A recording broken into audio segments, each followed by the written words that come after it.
Welcome back, everybody. Patrick Morrison here with SimTrax Broadcasting and the Coast2Coast Racing Network at Coast2Coast Racing League here tonight. We're looking at Eldora Speedway, constructed by Earl Baltz in 1954. Eldora became a fixture of the United States Auto Club schedule in the 1960s.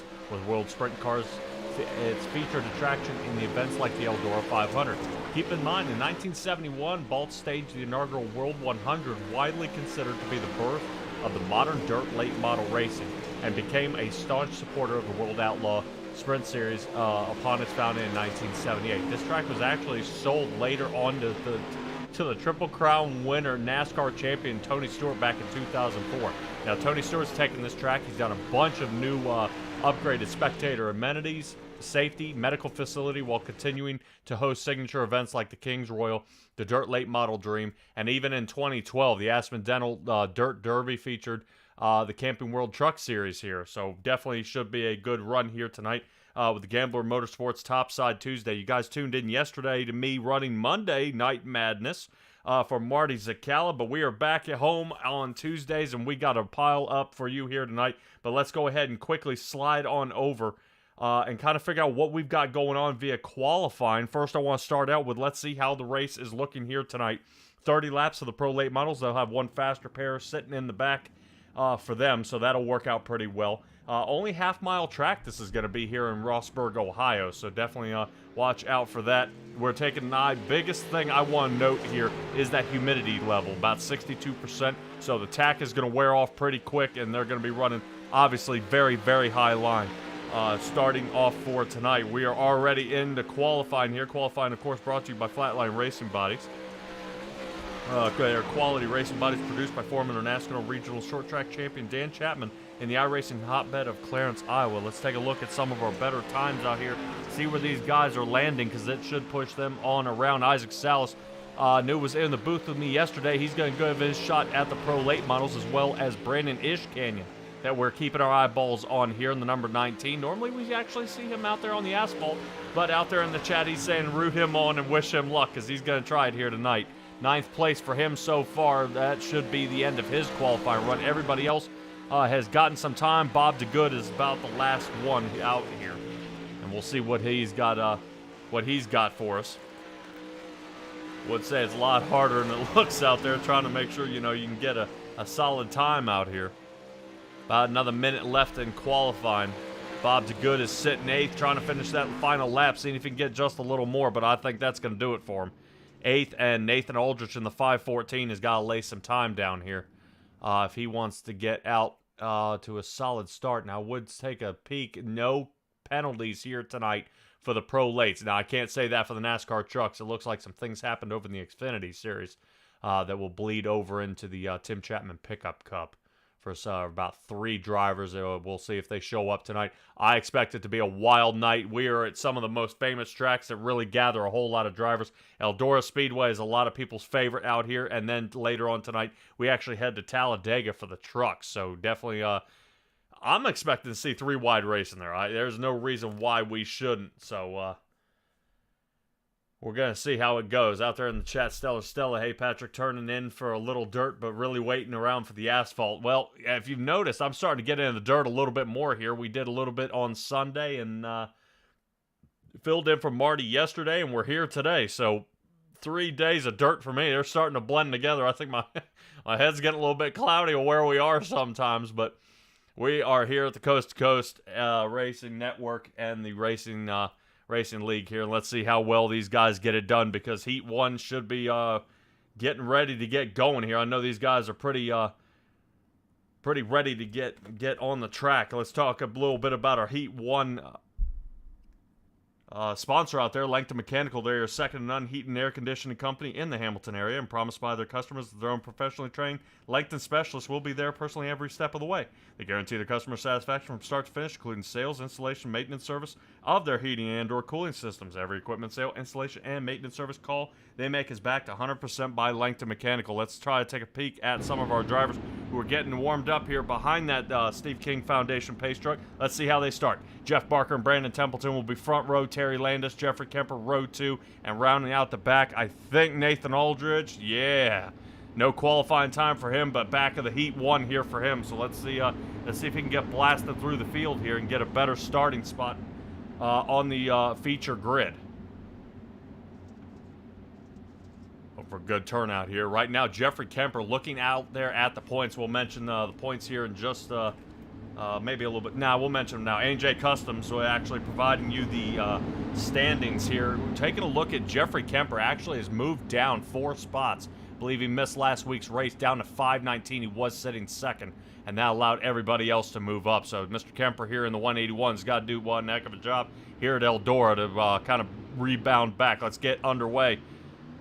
Green flag is out. Only 6 laps in this heat. Let's see how they do. Jeff Barker in the front, but I'm going to watch out here for Brandon Templeton. I think he's going to be the kind of the man, the dangerous one out here as he gets pulled away, just as I thought. And away he goes. Jeffrey Kemper following along. Jeffrey Kemper all the way back to 5th, so first to last in a matter of a lap. Brandon Templeton sitting first. Jeffrey Kemper chasing him in 2nd. Terry Landis riding that low line as always. There he goes. Terry Landis on the bottom, and Nathan Aldridge has come from the back trying to see if he can run down Terry Landis here.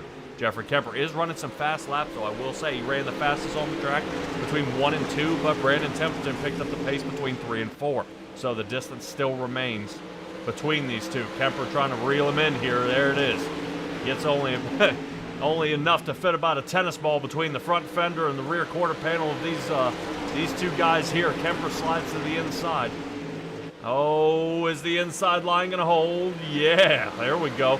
But Brandon Templeton showing definitely the discipline and the confidence in the outside line. Kemper may be falling off here and have to find a new line to get on that one. White flag out should be this time by for Brandon Templeton. He had a good 1 and 2 there. Definitely scurrying away. Good 3 and 4. His fastest lap of the night, 15:76 for him. About 4/10, actually 4/10 faster than Jeffrey Kemper. So Kemper may have to figure out how to yank out half a second here if they go to the feature like this. So Templeton, Kemper, Landis for Heat 1.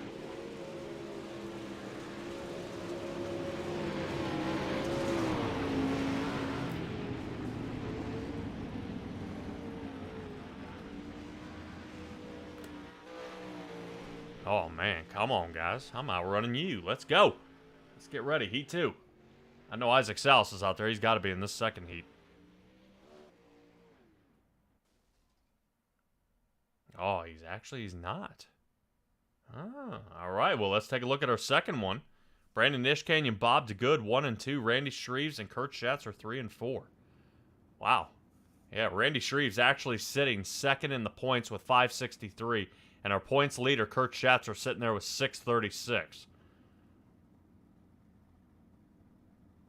Interesting to see how this heat kind of strung out here. I think I had a few more drivers that were going to be ready to go on this one.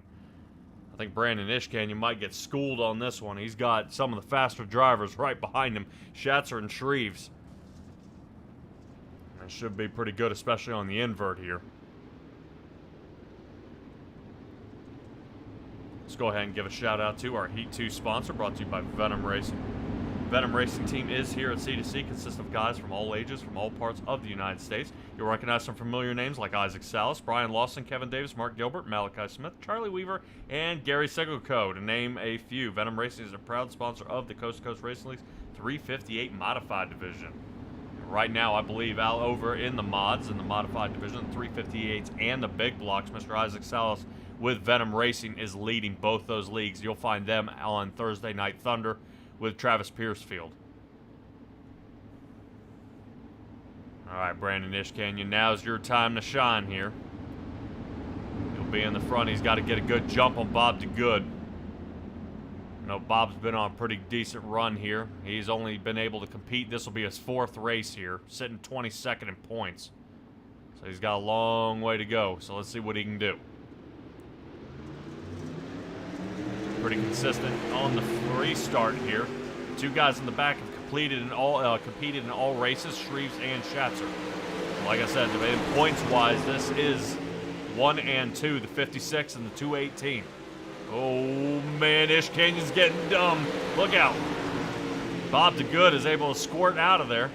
Kurt Schatzer scurries away, and now Randy Shreves. Now looking at Brandon Ishkanyan behind him, but that's okay. Brandon's first time out here. Let's see how he does. Kurt Schatzer watching Randy Shreves on the inside. Bob DeGood has him double wide behind him.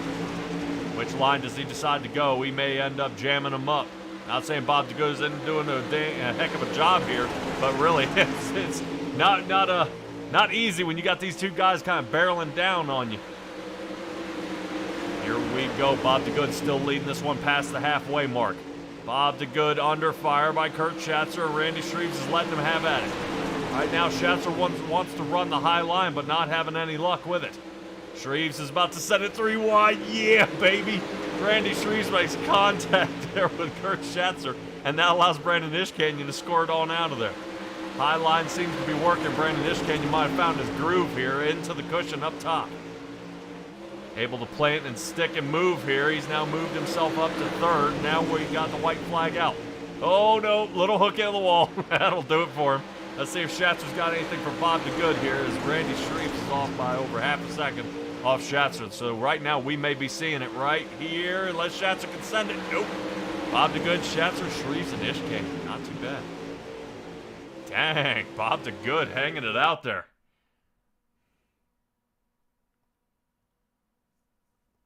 Now we're going to head to the warm-up. Yeah, I was going to say, probably should have opened my eyes. We didn't see Isaac Souse out there because I believe he ended up getting the pole. So he ended up being able to nix that run. That moves us to our warm-up. Warm-up will last about 3 minutes. That'll give us a chance to talk about the Ohsweken Speedway, sponsor of our warm-up. The Ohsweken Speedway, you can actually catch all their action every Friday night, free on GeForce TV, featuring live programming year-round and countless hours of on-demand video, all free. GeForce TV will be your first stop whenever you want to see the latest and hottest racing action all across Ontario. Pretty good idea to see some of these guys out here all doing pretty awesome out here. We want to give a shout-out for the Pitside podcast out there. You guys can take tune in to join Preston and Roger on Sundays as they bring you all the happenings inside and outside the Coast2Coast Racing League. I believe last episode was with Gavin Chatham. I know I've been on there. I'm not too good at interviews, but it's definitely something to see if you want to learn a little more about the drivers out there. But let's talk about the driver of the week. Dirt Series was Dustin Sargent for week 10. He actually started 13th and passed got all the way up to P2, so that's 11 cars. And then for the Asphalt Series, Sean Grace. He was actually in the Xfinity Series. And he started 21st and won it, passing 20 cars, so not too bad for Sean Grace out there. We'll see Sean Grace, I guarantee you, later on here in the run. He won there at Daytona last Tuesday. That should be definitely a switch up there. Guys, I do want to mention out there the Coast2Coast Racing School. Check out the C2C Racing School where our league's top drivers have volunteered to help league drivers improve their driving skills free of charge. They will be offering help on various skill sets such as qualifying, driving line, driver awareness, and setup advice. So you can go to c2crl.com and schedule a session. Guys, there's definitely a lot of things there at that C2CRL. .com website. You'll be able to find all sorts of things out there, what our schedules are, what the points are running out there, what we're broadcasting, what we're not broadcasting, what the schedule is, and what you want to race, kind of a league fees that may go. If you're looking to sponsor any part of these races, you can find it all there at c2crl.com, and that'll be exactly what you're looking for out there. Warm-up is concluding here in about 10 seconds. Right now, Isaac Souse, Brandon Templeton, Kurt Schatzer, 1, 2, and 3 out there in the field. Just getting out there and kind of smushing the track down just a little more, see if they can make it a little more slick and definitely be able to power around here. There we go. There's the completion of our warm-up.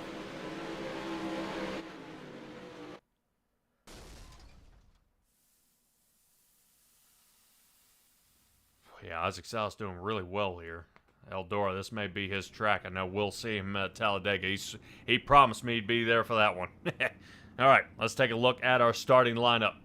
Isaac Souse and Patrick Spangler.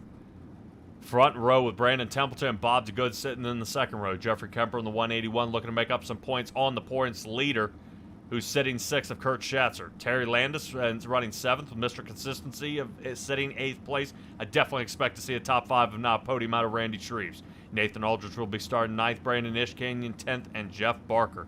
We saw how he ended up in the front of one of those heats and then ended up falling off, but Jeff Barker's going to try his way on this one.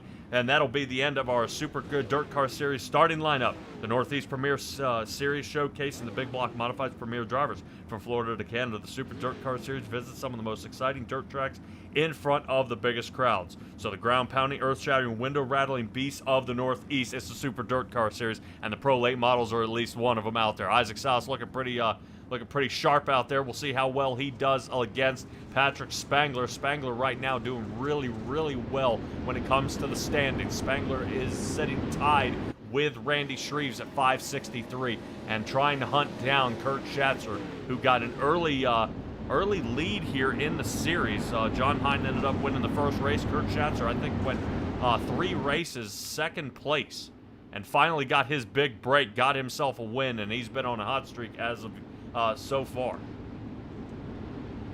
So, see out there in the chat, Matt Robinson, Stella's here to watch me crash on the last lap. I would say, Stella, you tell us saying a little practicing out there, but I would say I don't know how much practicing you actually need at a super speedway. What you do need is a spotter. Definitely let you know if somebody is there on the inside or the outside, not merge into somebody and kill them. All right. Speaking of kill him here, Isaac Salas and Patrick Spangler, he's going to be looking to do a little something here on this start. Initial start of the race. Let's get going here at Eldora Speedway. Yeah, Spangler gets a little jump there on the outside off of Salas. Salas is going to try to slide up in front of Spangler. But look at Patrick Spangler outside for him running that cushion. It's definitely going to be something. I want to stay on that 39 here because he's getting ready to make a little switch up on Salas. There it is. There's the crossover. Salas now on the top. Spangler on the bottom. Slider. Isaac Salas sees it. Crossover underneath. Salas doing an excellent job to stay in the lead.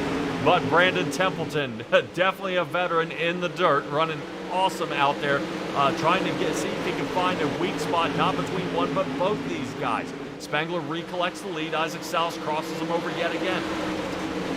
Yeah, Isaac Salas is kind of noticing these things are kind of like the big blocks in the 358s. Everything's based on all that momentum into the turn and then let the engine send you the rest of the way through. Isaac Salas down on the bottom. Spangler blocks Templeton. Templeton starting to reel him in. We are staying on the top 3. I know there are battles going on there in the back. Aldridge is falling down to 11th. Randy Shreves still sitting 8th. They're back there with Terry Landis in 7th. Still working on that. But right now, these guys shuffling for the lead, 2nd and 3rd place seems to be where the battle is on the track. Brandon Templeton running his fastest time of the track with 15:76 here. Right now he's on the move. He's moved up one position looking for that final one. Connects with the wall right at the line. You see the damage now to the spoiler. Will that cause a problem for the remainder of this race? But we are less than a third of it into it here, and this is going to be a tight one. Brandon Templeton looking for some room here. Now Isaac Salas, 15:74 his last lap. They match. Both of their times are the best ones out there on the track. Let's take a look at it. We'll pop that out. You can see that 15:74 for both of them. So definitely looking pretty tight here on that best time. What can they do moving back and forth here? Brandon Templeton, he's going to have a restart. He should be starting alongside of Isaac Salas as we are under caution.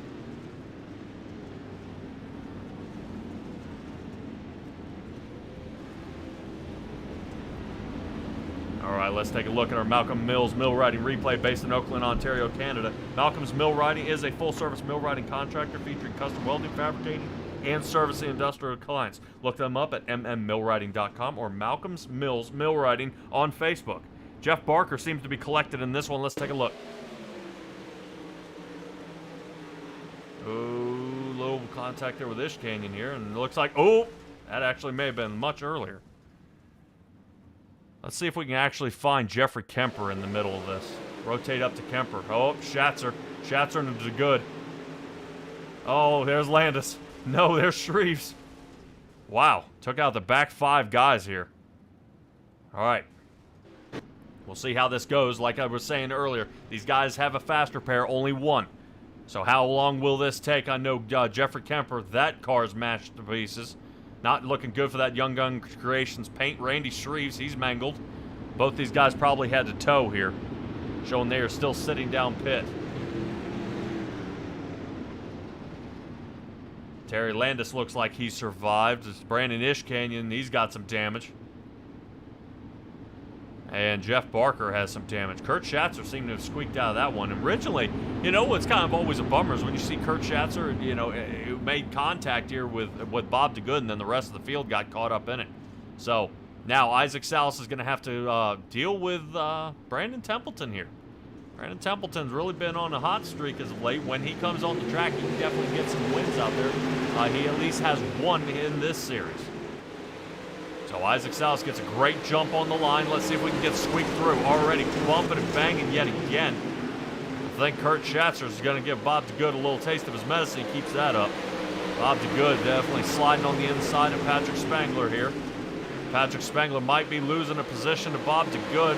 Riding the cushion, topside, yeah. Patrick Spangler gets slid around. Kurt Schatzer now on the outside of DeGood. Schatzer not like riding that Terry Landis low line there, and now he's going to pull away. Isaac Salas, good turn one, 779, best of the night. Good here so far. Isaac Salas now starting to get about a half a second lead over top of Brandon Templeton. But don't count Templeton out. We aren't even halfway yet. And I expect to see that 31 turn on the afterburners as soon as this track starts slicking up a little bit. Patrick Spangler sitting third. Kurt Schatzer moved up 2 into 4. Bob DeGood sitting 5th. And Jeff Barker, 5-position gain here, sitting 6th. Right now, everybody out on the track, it looks like Jeffrey Kemper is the only one a lap down. Randy Shreves sitting 10th. These guys were able to come in, get a quick repair, and get back out there. But man, you hate to see these guys are running up in the front, now all the way in the back. Terry Landis trying to make some moves on Jeffrey Barker. Barker holding the outside line.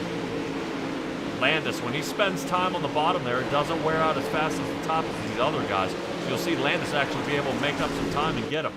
Move for the lead. Looks like Isaac Salas ended up losing the lead here to Brandon Templeton. Let's take a quick look back at that as Isaac Salas is trying to shuffle it around here. Let's take a look. I wonder if Isaac Salas got into the wall. Yep, he did, right there. And Templeton walks on around. Wow. All right. That'll be for your Malcolm's Mill riding replay. And let's get back to it, halfway mark. So Isaac Salas, the woes continue as Patrick Spangler is now taking him over. And it looks like he's going on back. Brandon Templeton now starting to pull away, got a second lead on him. So like, as the track wears down, the speed picks up. Templeton get pulled away, wait for Spangler and see if he can get a little something here. Isaac Salas sitting in third, Kurt Schatzer up to 4th. Right now, if Schatzer can continue these constant top 5s, if not podiums here, he should be looking pretty hot to keep into the lead. Right now, he's got about a 90-point comfortable lead over Randy Shreves, with Shreves right now back in 9th. He just overtook Brandon Ishkanyon and trying to run down Nathan Aldrich. It's showing Jeffrey Kemper there in front of him in the 181. Kemper is that lap down. Rotating back up front, see how Jeff Barker's able to hold these guys off. Everybody kind of single file out here on the track. Nobody really close to one another. And actually, times are starting to slow down on the track. Everybody's settling in a little bit. As we reach about lap 20 here, only about 10 laps left to go. Hardest charger of the race is Jeff Barker here. Not too bad by him making the moves out here where he needs to make them. Oh boy, caution.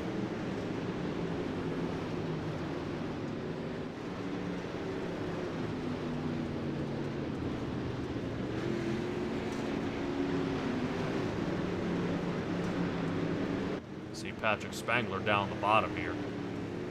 Don't know if something happened there.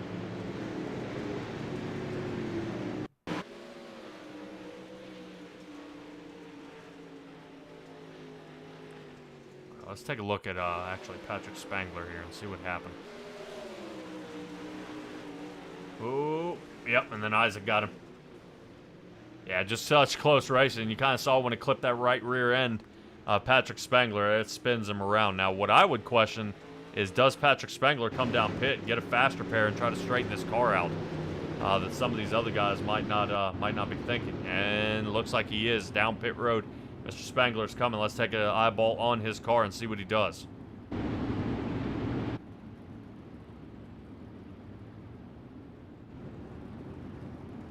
Boop. There it goes. Right rear fixed. Out he goes. I don't know about you, Stella. I think that's a pretty cool thing about iRacing. He gets to at least continue out there on the track. This brings up to another Mission 22 restart. Brandon Templeton still leading this race. Pace car lights should be off this time around. Let's go ahead and talk about actually that pace truck. Since it's been out here a couple times tonight, Steve King Foundation pace truck was formed to help save the dirt track racing community across the country by providing financial assistance to drivers, pit crew members, racing officials, track operations personnel, or the immediate families of those individuals who suffer serious injury, illness, or death. If you're looking to learn more, go to www.stevekingfoundation.org. I guarantee you we will see the pace truck or the car at Talladega. C2C definitely tries to run close, but guys hammer each other to pieces. Brandon Templeton going to be looking at Isaac Salas on his outside as we get under this last restart here, hopefully for the Pro Late models. Mission 22 restart, that is. Isaac Salas now sitting second. He's got Kurt Schatzer, the points leader, sitting in third. Already a little bumping, banging by these drivers out here on the track. It looks like Salas is trying to see if he can find a little something. Try to leave Benham Racing to a higher podium position. He was originally in the lead, now catching the wall. And you definitely, and I think that would probably be what's getting me at this point, is you see how low that cushion is, or how close it's getting to the wall. There's not really any room for error here. And the biggest place it needs to be put is in the beginning of the turns and the end of the turns. And right when you see these guys are exiting, it's just so thin, there's almost nothing left. So Isaac Salas is going to try that bottom Terry Landis line for the slider. Brandon Templeton crosses him over side by side at the line. Oh, little contact there with Brandon Templeton. Looks like Salas catches the wall, trying to recover this turn. Battle for the lead again. Salas is trying to use the top end to see if he can rotate his way on through. Templeton is able to correct mid-turn right high on the way on the exit so he can get some turn exit speed to keep away from the 05 of Isaac Salas. Rotating back here to Kurt Schatzer, still in the chase, watching it all happen. Not really going to have any choice here, really, of what these two are doing in front of him. Looking off the nose here of Kurt Schatzer.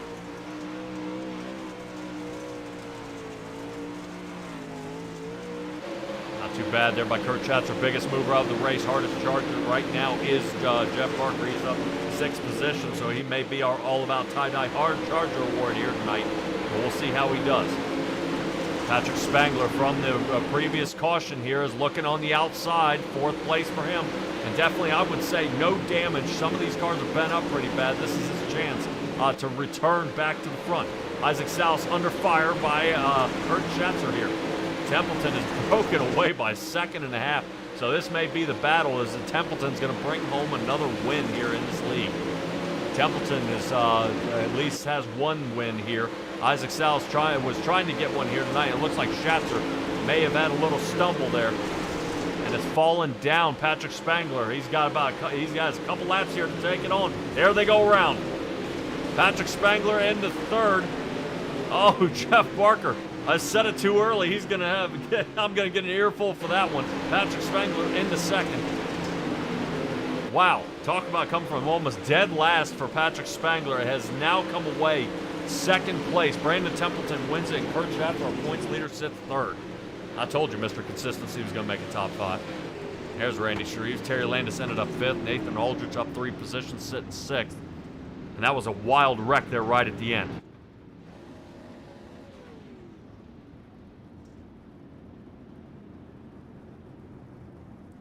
Let's take a look back at that wreck and see what happened here.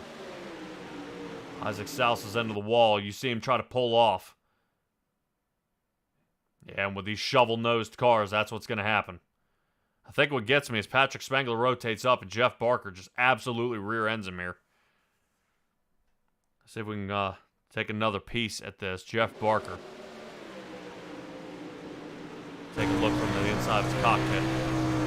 Yeah, just when he thought he had it clear. And then just nothing left. Wow. Bummer. All right, well, let's go ahead and chase down some of our drivers out there, and let's have a talk with them.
All right, welcome back, everybody. Appreciate you guys waiting on us here. I've got Kurt Schatzer in the booth with me here, riding in that 218 car. Man, what a wild race it was tonight. Starting back from 6th, coming to a podium position. How did Eldora feel out there? Ooh, it was a rough one there. It was a really top dominant track. So if you got off that top groove, they were coming like a freight train. So I mean, it was a couple close calls trying to get it back in line. Yeah, it got a little rough there a couple times. All right, well, let's start at the beginning of the race. What was going on with you and Bob DeGood out there? The two y'all were about dooring each other for about 5 to 8 laps. What in the world was going on? Oh, Bob's a good dude. I was just trying to find a way around him. It seemed like he was getting loose right when I would try to get underneath him coming out of the corner. So once we made a little bit of contact, it was just kind of bumper cars from there. I did throw one Hail Mary on him to try to get by before, you know, anything happened there. And I, point leader that I'm trying to make my way up to their front before something happens and I get back to the back. All right, well, you did suffer a good bit of damage most of this race here. You were at least able to come out of that final wreck there on the white flag. How nervous were you almost facing the rest of the field and still able to come out with a podium position? Oh yeah, I thought it was a wrap right there. Isaac, Isaac and Brandon, they were the class of the field. They were running away from me. Isaac got into the wall a few times, allowed me to catch up on him. I tried getting underneath him a little bit, but there really wasn't nothing there. And then that last time when he got into the wall, he just never seemed to get his speed back, and we just kind of got into the back of him. I think Patrick was coming, Spangler was coming from behind and kind of pushed me in a little bit. I feel horrible for Isaac and having that happen. Yeah, he clipped the wall a couple of times, but the shovel nose on these cars definitely got a couple of you guys turned around there. Spangler ended up finishing the deal and getting you guys all mixed up. But this, unfortunately, you do stay in the lead. Unfortunately, Patrick Spangler is going to close the gap here a little bit because he got one more place on you. But hopefully we'll see what you have because the end of the season's coming really soon here, buddy. Yep, that's just around the corner. I think next week we'll be wrapping it up. So I think I'm sitting pretty right now, but we'll have to see. I was going to say returning champ. I think Aiden Young took it away from you last season, and now you'll be back in the driver's seat. Congratulations on that kind of early one, because I'm going to say I think it would have to be a field of 24, and you placed dead last to kind of be taken out of this one. Give me your shout-outs here. Yeah, I got to thank Dirt Track Bank. They do a lot to help racers all around the country. Got Your Six Racing Network with Joe Halter over there. I think this is going to be the last season for Got Your Six Racing Network over there with Friday Night Lights. So I got to give a shout out to them. They did an awesome job over there. And just Hammer Down Racing there, Brandon Templeton. Congrats to him for getting the win. And Brian Dickens, he ain't out here tonight with us. But yeah, and you for doing the broadcast and Roger for giving us a place to race every week.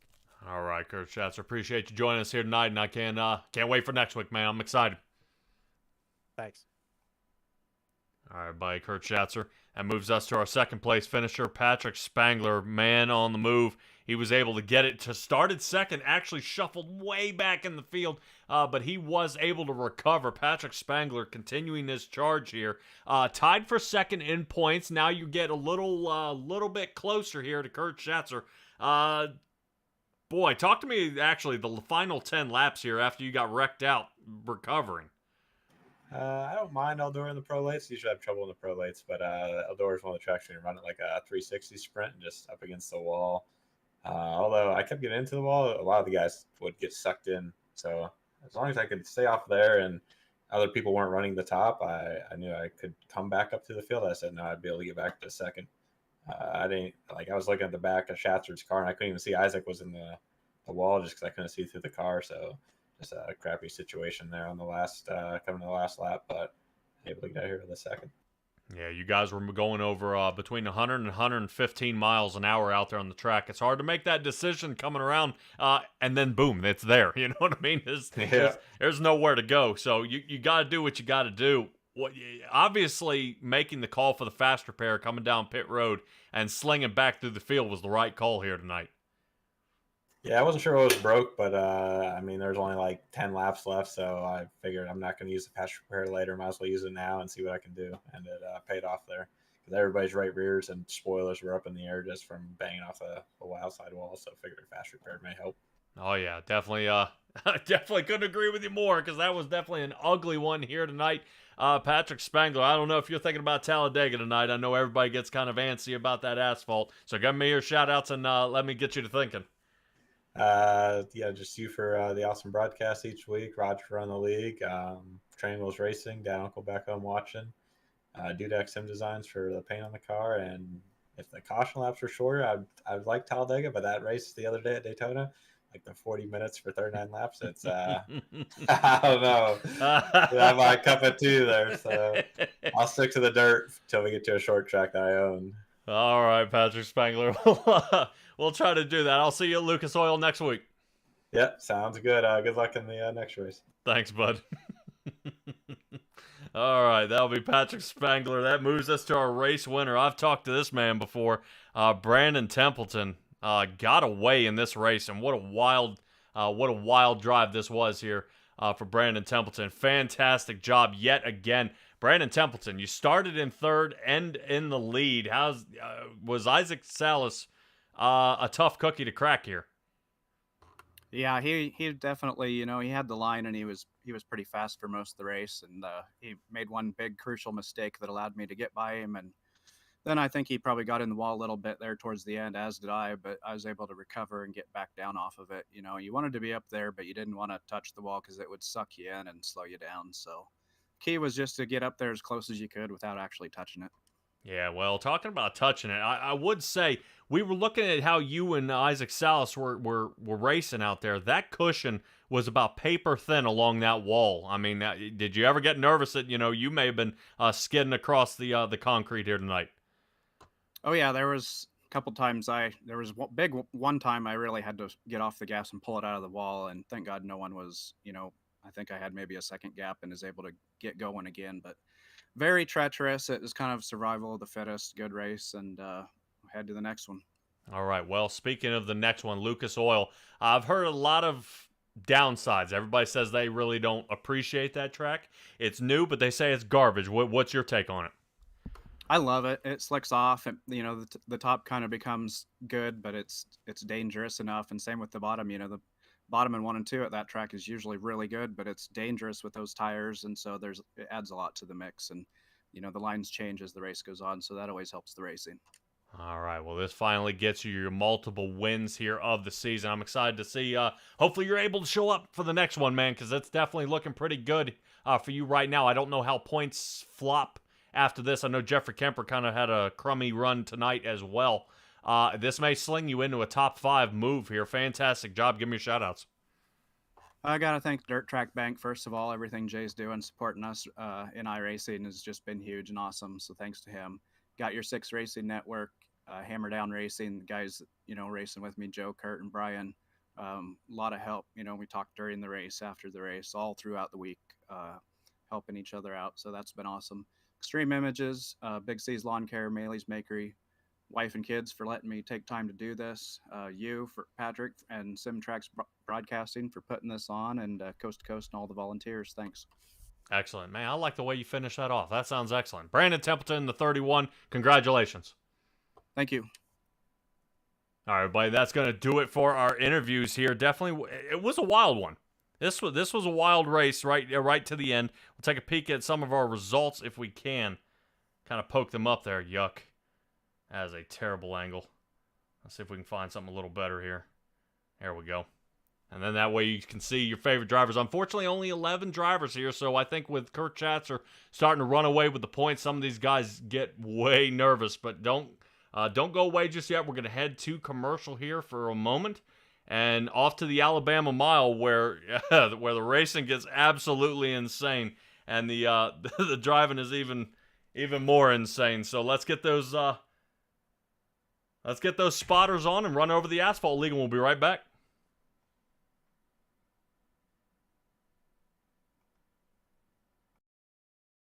Hi, my name is Olivia Olson. I am an industrial engineering senior and club volleyball member here at Penn State. And I'm Alex Ryan, a computer science senior and another club volleyball member. And we're excited to announce that we're planning to dance in Thon 2023. Thon is a 46-hour, no sitting, no sleeping dance marathon aimed towards raising funds to support those affected by childhood cancer. It is the largest student-run philanthropy in the entire world. We'll be dancing in honor of one of our best friends, Jesse King. Jesse is also a part of club volleyball, but a lot of us would consider him family. Immediately, freshman year, Alex and I clicked with Jesse and all the other new members of club volleyball. We went to the dining hall together for a lot of our meals, spent weekends together, and ended up going on vacations together. It really does feel like family to us. Going into junior year, Jesse was supposed to live with myself and a few of our other friends, but he was diagnosed with non-Hodgkin's lymphoma in March of 2021. He's been through chemotherapy, it's been a year since he's finished radiation, and we can officially say that he has no active cancer. Currently, he is undergoing physical and cognitive therapies. Thanks to Thon and Four Diamonds, the King family and many other families have yet to see a bill related to medical expenses, hotels, parking, gas fees, and all other related travel expenses. It just goes to show that every dollar raised truly does go a distance. It allows families to focus on the recovery of their child as opposed to financial stress. Because of this, we've got to spend a lot more time with Jesse and his family, who are the nicest people in the world.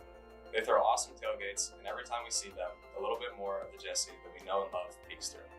Until then, we are fully committed to the mission of Thon and Four Diamonds by raising funds to support the Kings and all the other families affected by childhood cancer. With Thon less than 100 days away, we're asking that you consider donating. Regardless of the amount, it will make an immense impact. To donate to our donor drive, please scan the QR code or click the included link. If donating isn't in your cards today, please share this video with those around you. Help us get our fundraising past the finish line. This is a race that families can't afford to lose.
Well, good evening, everybody. Welcome to our weekly race chat. Adam Ross and Clinton Jeffrey are live and interactive every Tuesday night. Rivals Race Chat is your home for race discussion, debate, news, interviews, and more. They'll even take your questions and comments live on the air and talk to some of the newsmakers each week. Tune in every Tuesday night at 8 p.m. on GeForce TV.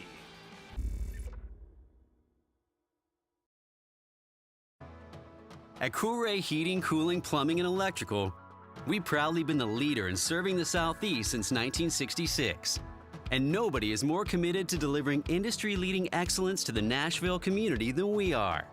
We're number one because we've got the best and brightest HVAC technicians, plumbers, and electricians. And you can count on us 24/7, 7 days a week. Go to Coolray.com to learn more.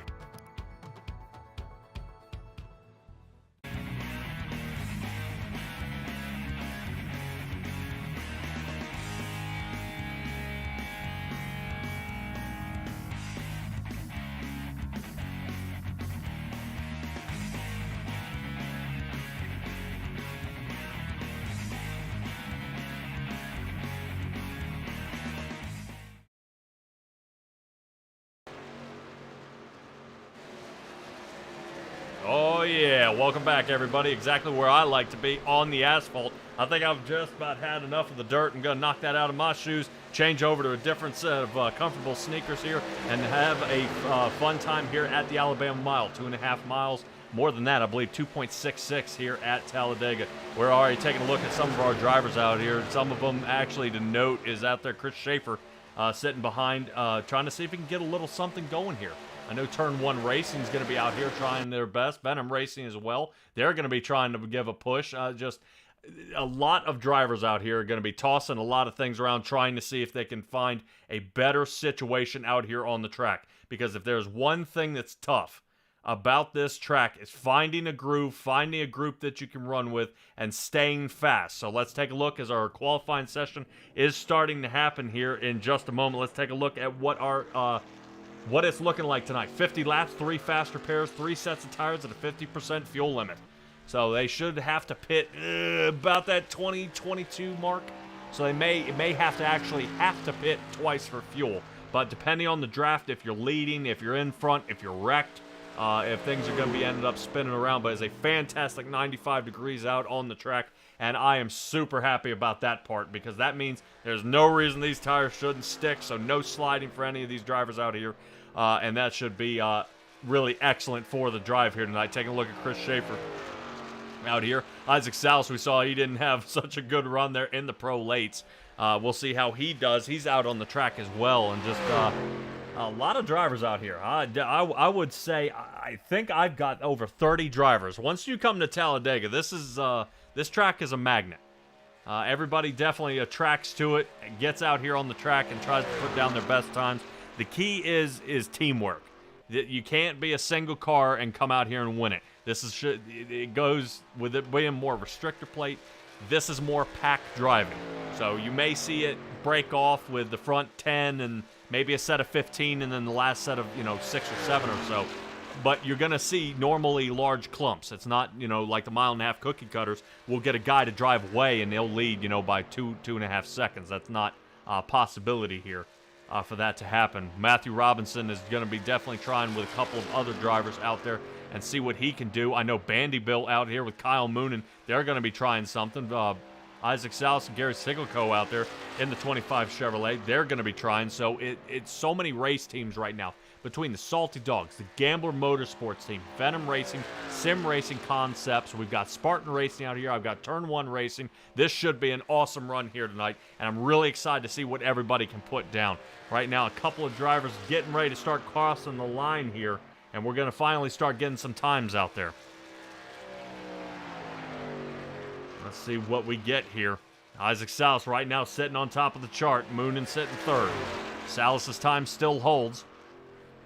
Excellent job by him for the rest of this run here. Let's see if we can get a little more. There's Isaac. And if you guys remember a little bit about last week, Isaac Salas was actually leading good part of the race there at Daytona, and then unfortunately it was a last lap spin out. Only penalties tonight are for Steven Goldner, Roland Olson, and Brad Wetzel. These 3 guys actually have penalties bleeding over from the Xfinity series that they ran on Thursday, and it will take effect this race. So Brad Wetzel will be an EOL tonight. Steven Goldner, I believe he is actually leaving pits after lap 1, so he'll actually start a lap down. But we've seen Stephen Goldner actually come back from 2 laps down all the way from the back and win it. So, you know, due just to the amount of cautions. If these guys can keep it super clean here tonight, it should be awesome. And I do not see Mr. Roland Olson, so it will carry over back to Thursday for him. He will not be able to serve it here tonight. Right now, I've got 18 drivers at least with some time out there on the track. Gary Foote still out there. A couple of drivers trying to play some more times out here, and I think everybody else is kind of chickened out here a little bit. Here we go. Robert Lynch and Greg Parmalee at least out here. Robert Lynch trying to see if he can nail down a time for Turn 1 racing. Out there in the chat, Michael Bennett saying, let's go Robinson. I know Michael Robinson has a race at Phoenix tomorrow, so he's out here with the C2C League, giving it his best shot. See how he does here. See how he does, because right now Matthew Robinson is sitting third. They've only got a couple races here left in the season. I believe next week is Las Vegas. Some of these guys are hanging their heads wishing this would be the last one, but yeah, I wouldn't want a toss-up race. Definitely one where anyone can win. That is not where I would want to be ending the season. So, talking about our top 5 drivers. Let's talk about them. Sean Grace ended up squeaking out that win last week. It was pretty crazy. Sean Grace now has 3 wins on the season. Is leading with 500 points. Chris Schaefer lost the lead, dropped down to second, 476, sitting second, and Matthew Robinson is in that third position, so he's got a lot of work to do to get up there. Brad Wetzel, like I said, is sitting fourth with an EOL, and Kyle Moonen for Vanderbilt Racing is sitting fifth in the points. So speaking of which, let's go ahead and get right to where we start here. Everybody's starting to grid up there. A little slow, and I guarantee you RC tonight, Dustin Rensteddle and Brandon Ishkanyon are trying to tell these guys, patience. You've got to have patience at this track. I do not want to see 50 cautions here tonight. We went cautionless at Nashville. We can do it here. There's no reason why we can't. Let's take a look at our starting grid with Turn 1 Racing leading the charge here with Isaac Salas, much like last week, front row spot. Let's see how he does. I don't think he's got Dan McLaren behind him this time, so let's see how he does. Doyle Lawrence with our Raven Graphics sitting third, and Jeff Flora will be fourth. Connor Ross fifth, Chris Schaefer sixth, and with Inferno Motorsports looking pretty good for him in that 23 machine sitting on the outside of the third row. Vanderbilt Racing pretty proud of Kyle Moonen getting here in the top 10 with a 7th place start next to Luis Meglin 8th. John Rayner will be 9th for the Salty Dogs, and Brennan Lacey, another Vanderbilt guy out there, in 10th. Butch Baker 11th. Mike Cranmer will be starting 12th. Haven't seen Mike Cranmer out here in a good while. Good time to have him back. Andrew Smith will be starting 13th. Joe Backus 14th. Roger Craig in the 747 Salty Dog Racing Team truck. Let's see how he does 15th. On the outside of that row will be Donovan Ross. Gary Foote will be 17th. And Gary Sickleco, good to see him there. 18th, top 20 start with Steven Bixler behind him. And Greg Parmalee in the back of row number 10.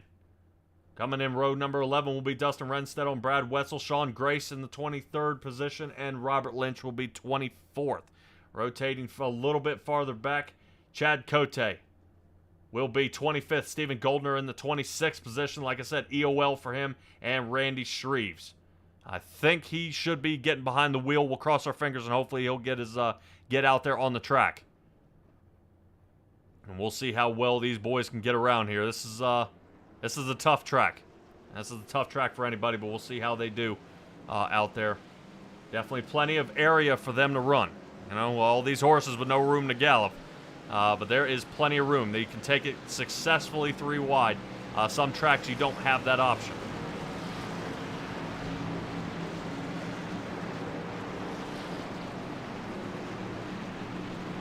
Got a couple drivers showing Roger Craig down on the inside of the lane here. I don't know if he's had the problem. There we go. Stephen Goldner, he will be sitting in pit. Like I said, in the pit box. Once they cross for lap 1, he goes. So he will actually be out of the draft and way, way off pace. But if there's a early caution, he'll be right back in the mix. Because he will be the first one to get the lucky dog, and around he will go. Good stack of drivers right here. I would say I expect to see Matthew Robinson up here. He's a hell of a driver. He's able to get the right angle here. He's able to get friends he can work around. But he's got a lot of guys looking to really prove something here tonight. They're going to be pushing their way, looking for their first win. Matthew Robinson, at least being one of them, he's looking for that first win. But Kyle Moonen, if I remember right, last time I saw Kyle Moonen here in the front, nothing against Kyle Moonen, but it results in a couple of cautions. But he charges to the front very quick. He is not big on playing the waiting game. So we'll see how Kyle Moonen does in the 24 Chevrolet back here. Looks like he's running the Budweiser Vanderbilt truck.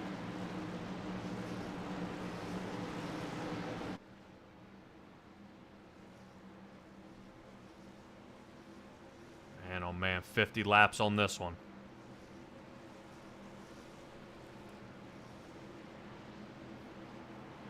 Should be a solid run up here. Now the pace truck will duck on off here. They'll have to wait a good bit and wait for Barney's cue. First green flag will be on the flag man. And Matthew Robinson and Isaac Souse are going to take us away to the start of Talladega. 50 laps. Let's go.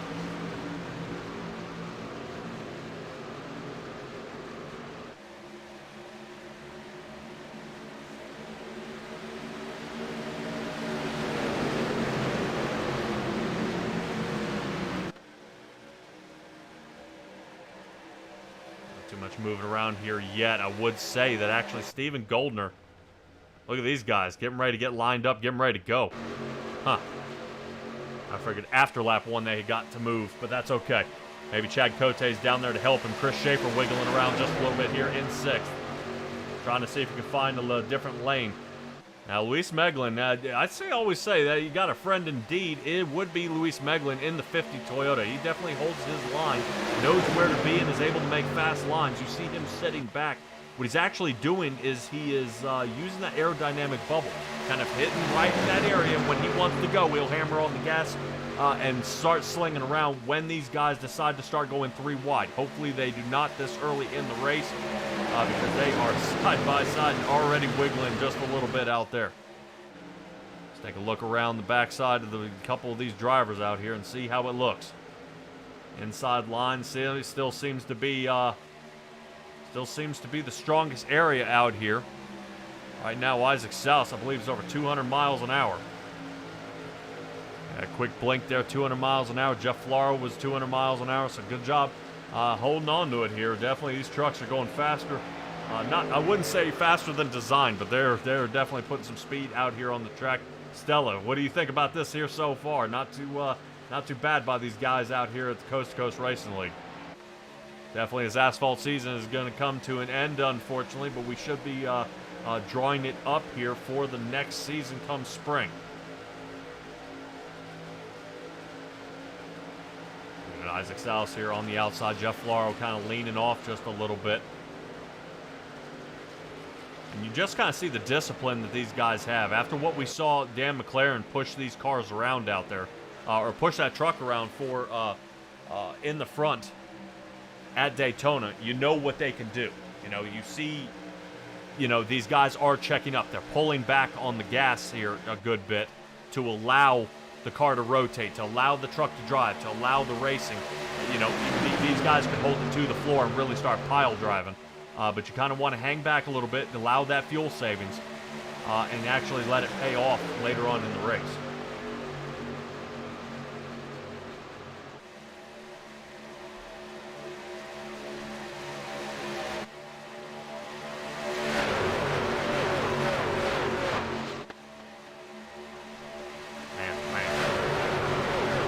That yellow line from Matthew Robinson there.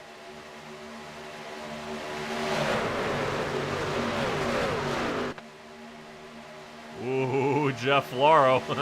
Thinking about it there. Doyle Lowrance there with Raven Graphics, trying to see if he can keep the side of his truck together. Not looking too sharp there.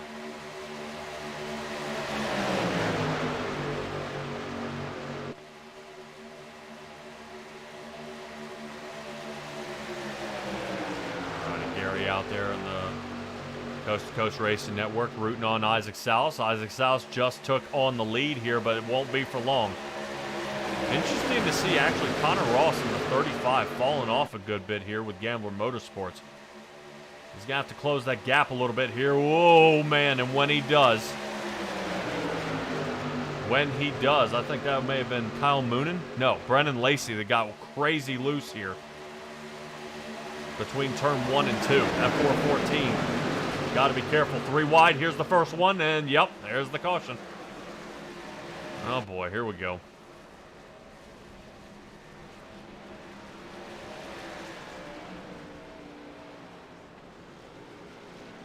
And Brennan Lacey's got the tow. There's Devo. He got caught up in that.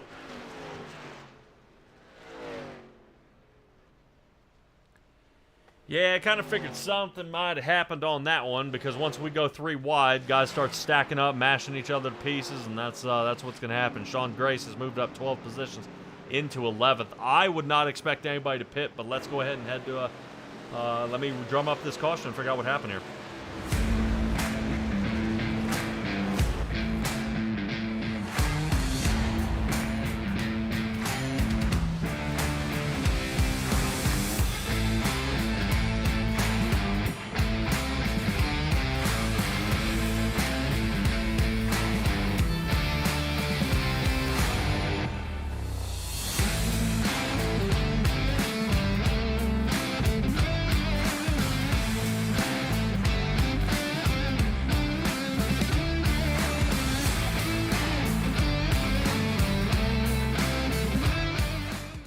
Taking a look at it here. It already starts actually a couple turns back.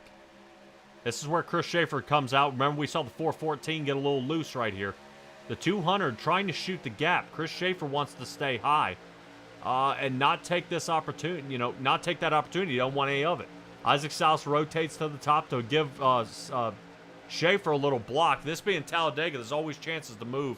Isaac Salas might not want to have wanted to have blocked there. You know what I mean? It's too early in the race to be causing things like that. Let's take a look back at it from this angle. Brendan Lacey caught up. Sigelco, he almost makes it. Isaac Salas still around. Devo still caught in it here. I think that's what gets me is as they continue, the wrecks are still happening. Bixler's engine's blown.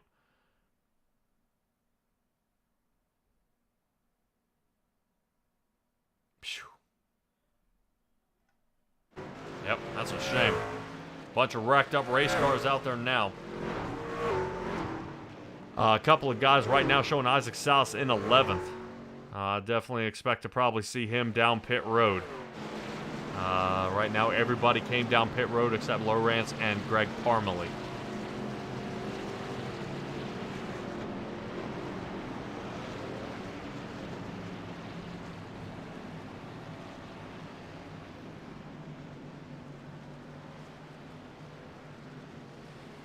Still down pit. A bunch of cars got wrecked up on that one. It's a real bummer. Jeff Flaro, he was the one who ended up getting caught up in the first part of that wreck, now sitting 23rd. I don't know if he's having a tow. But he is down and broken right now. Come on.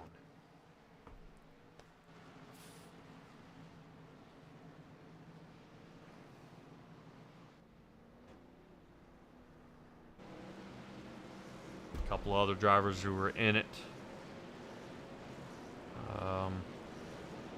Stephen Bixler's down to 20th. Isaac Salas is down to 18th. Luis Meglin is down to 16th now.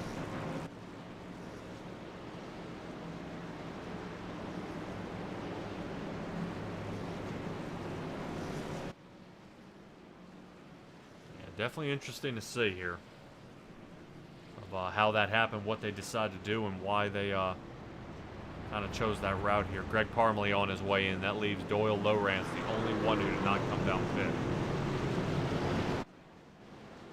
I'm thinking Doyle may be thinking it's the safer to be up here. And know your competition. and expect cautions later on in the race when these guys start running out of faster pairs. And take fuel then. Tires is going to be a non-issue here at the track. Chris Schaefer just barely missed that. Right now, turn 1 racing would be Matthew Robinson, Chris Schaefer, and Robert Lynch. Lynch is in 14th position now. These guys do have 3 faster pairs on the night, so I would say they get at least 3 mulligans here. They'll be able to try again. Only a couple laps into this one, 8. After that, I think after a few times they're going to end up sending these guys single file, but hopefully we don't have to do that because it makes for some good racing side by side. It definitely can push guys moving around. I would say trying to find teams, going 3 wide, sending it on around, you know, handling it okay. I think what ended up happening is I don't think Jeff Flaro has been here too many times, and that ended up becoming a problem as well.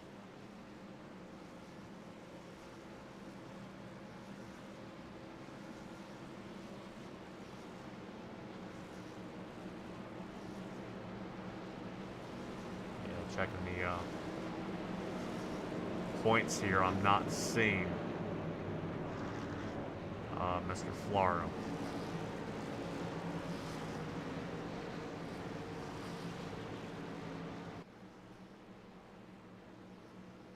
Yeah, new talking with Isaac Salas yesterday. He actually was pretty excited about Talladega here. He was going to have another shot to try to redeem himself from Daytona, and it almost looked like much of the same from last time.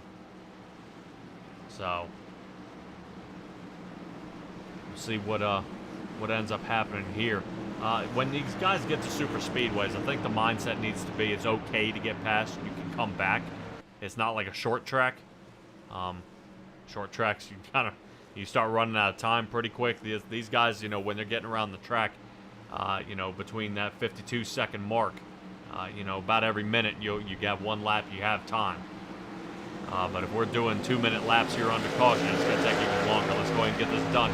Doyle Lowrance, Matthew Robinson will start on the outside.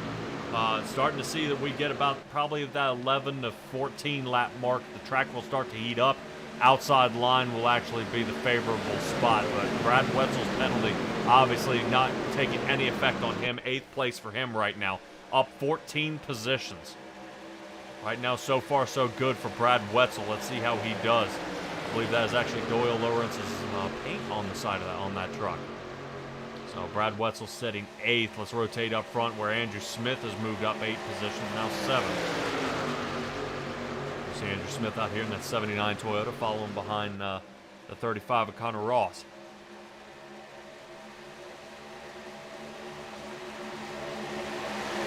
A couple of drivers actually getting real loopy back here. I think something may have happened actually. Steven Bixler. Bixler coming down pits. Having to offset the pit. I would probably think this is a jump on the restart here. So we'll see if that ends up happening. That is the cause.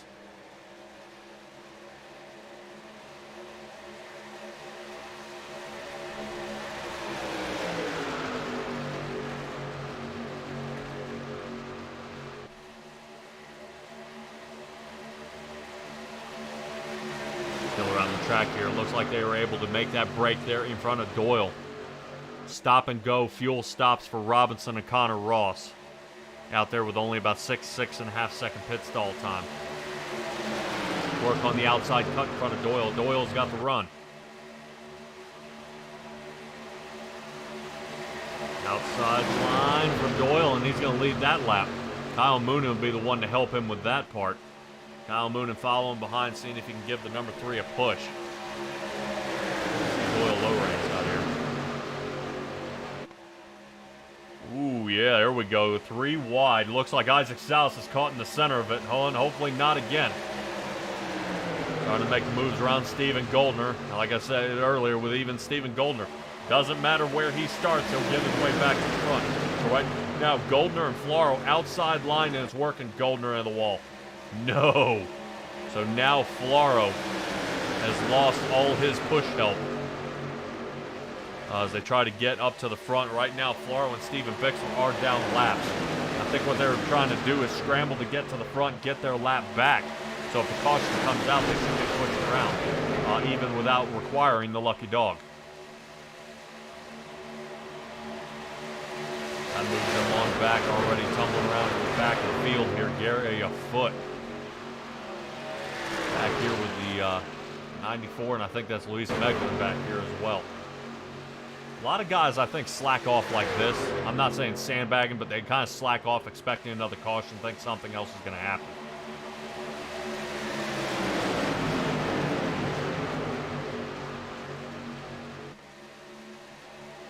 Yeah, so far staying in the lead, Matthew Robinson regains it back from Doyle Lowrance. Lawrence down to 5th.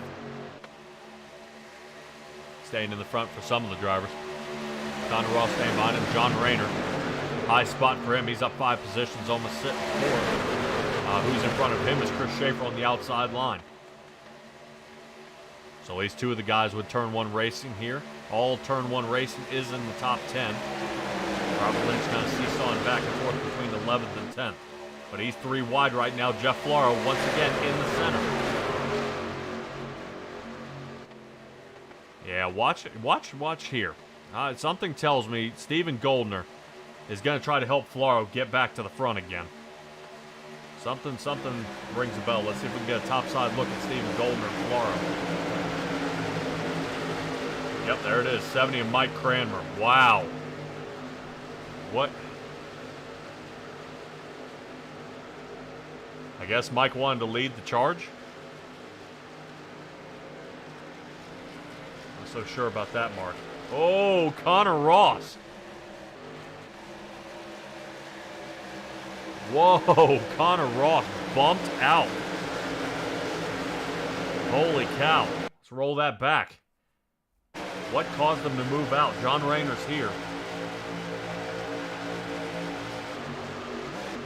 Oh, he blinked. Oh, he disconnected there for a second. Now Connor Ross down to 17. Wow. Yeah, if Connor Ross is having connection issues, he may be pulling off the track. Let's rotate back up front with Matthew Robinson lost the lead here. Chris Schaefer sitting in front of him, Doyle Lowrance in the front. Let's see what we can get going out there in the chat. Jackson Lomax saying, let's go, boys.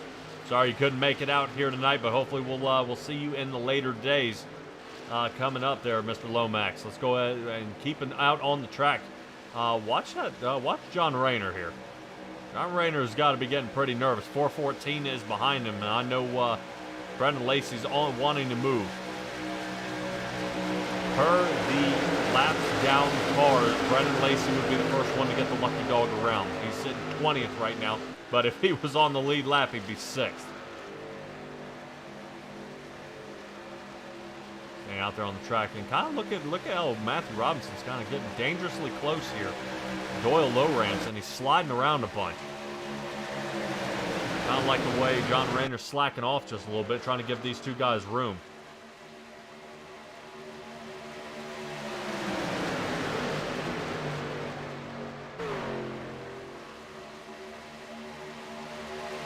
Oh, Robinson second peek to the outside, but decides not to. What Robinson's got to be careful of is when you're driving like that on the outside in a super speedway. If he were to slide up in front of Chris Schaefer, it's going to leave that vacuum behind Doyle Lowrance and John Rayner. John Rayner can pick up the speed fast, but Doyle would end up losing the downforce on the back of his truck, causing him to slow down. Now, it could allow John Rayner to give Doyle a push here. Lowrance in the number 3, a push, and actually get that inside line moving faster again if it starts to stall out. But it could also, with Robinson moving to the top in front of Schaefer, actually slow that outside line down. So Robinson's really got to weigh his options here, what he wants to do. But remember we talked earlier about Lowrance not pitting. He's now out of fuel. On the way in he goes 16.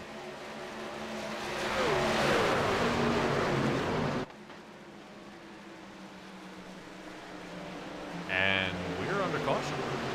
I think Mike Kramer in the number 70 is involved in this. See a lot of smoke right now. Doyle's got to be kicking himself, but at least he'll be back. He'll stay on the lead lap just in the back. Some of these guys may be coming down pit again. Like I said, tires might not be an option, you know, not have to be worried about. I would question if it would assist in maneuverability later on here in the race. If there's a need for a green flag pit stop, absolutely not. I would not take tires.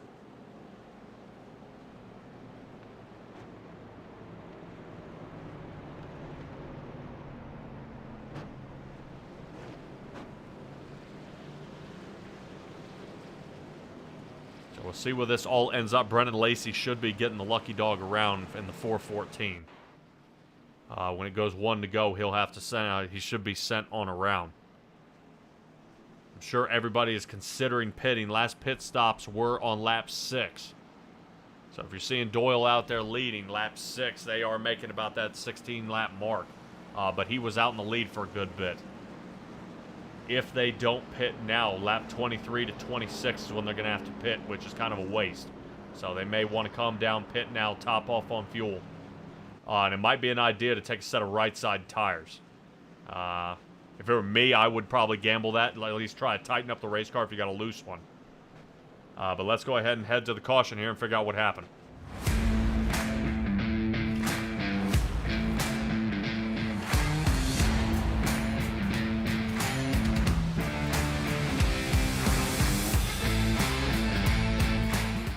Should be a nice quick one here as these guys are coming down pit. Let's take a look at it.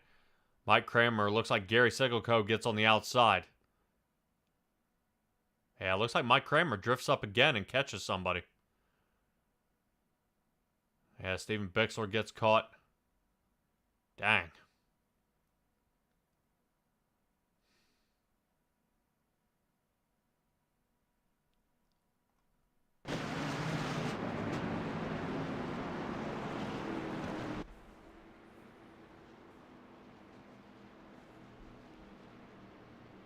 Back out onto the track. Got a couple of drivers who are still in front. Joe Backus has not come down pit in the 46 Chevrolet. Matthew Robinson sitting second. He might be second. I'm not unsure. I figured Doyle would have been second since he pit earlier. Unless Doyle came back down, which he did not. He came down on lap 16. He had an 11-second pit stall time. Matthew Robinson had a 7, and Kyle Moonen had a 6.85.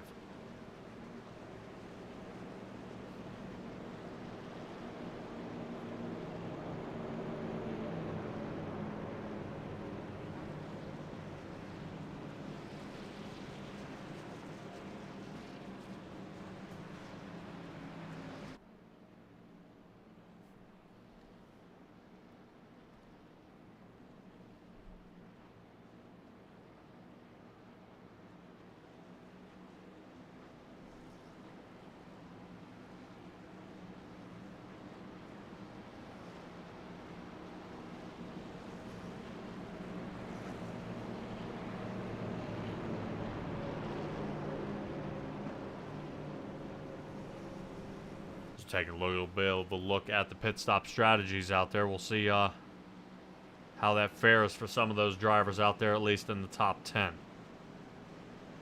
Yeah, I can't say anything on Gary Sigelco there. It didn't look like any issue on him at all.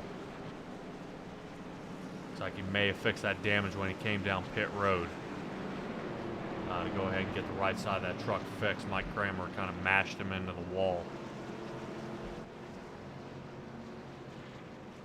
Driver who is still down pit road is Steven Goldner.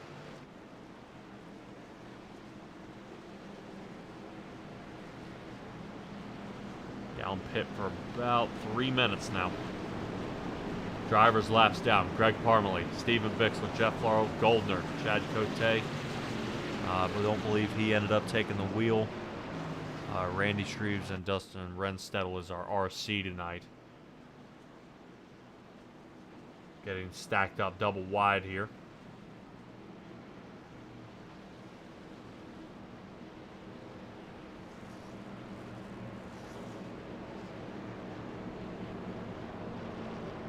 Interesting that Joe Backus not taking pit here. Unless he's starting to think cautions breed cautions here. Can't blame him. But we'll see. We had a good turnout on that one. So teaming up right now, I know Matthew Robinson and Chris Schaefer need a really good run here tonight. Sean Grace sitting 13th, who's currently in the lead via points-wise. So Sean Grace has got to have at least a top 5 finish here before Matthew Robinson or Chris Schaefer take it back over. Both those boys are sitting up there. Should be in 2nd place and should be in 4th. Right now, Robinson up in front. He's got to be careful not to get black flagged here. And that's the tough part about these restart zones, especially at Talladega, as the pace truck dips on off. And then it takes a good while, hit that blue Geico restart zone, and then you have to allow Joe Backus to get on the gas first. Kyle Moonan's fumbled a couple of times this year with that restart on the outside line. Fortunately, he'll be able to follow along Joe Backus here. And the inside line will be able to actually get a jump start. So let's see how Joe does here. He's got a foot out front. And Robinson's got to be careful. We'll see if that was A-okay. I didn't see the 46 get going until the 15 started picking up speed. Unless, excuse me, Matthew Robinson ended up starting in maybe 2nd gear there and was able to launch a little faster. As long as he doesn't pass it before the line as well. It's just, man, you want to talk about technicality. Just restarts is an art form. Talking about moving up here, Robert Lynch is up 17 positions, now sitting 7th. Roger Craig has moved up 6th. 7 now sitting 8th. So the charge continues for some of these guys. Looks like Mike Cranmer might be in another one back here. No caution. Doesn't look like they're going to call it. Look like Mike Kramer might be hammered up here pretty bad. Let's take a look at it real quick. Oh, contact. That might be Floro. There's Steven Bixler. What in the world is going on in the back of the field here?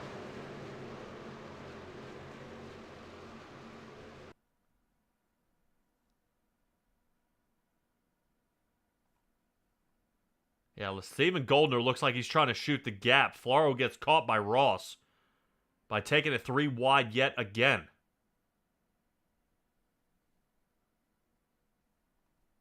Connor Ross then gets turned by Jeff.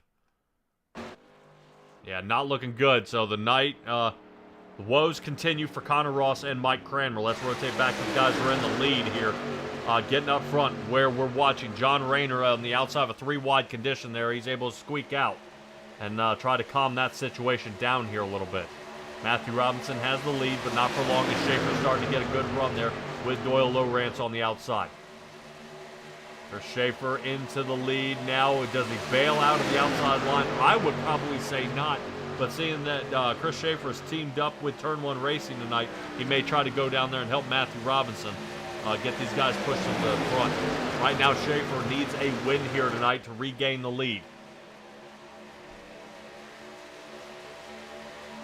But he's not even halfway through this race, so it's looking ugly already. Starting this race, Floro should be there on the inside line, ducking out of the way.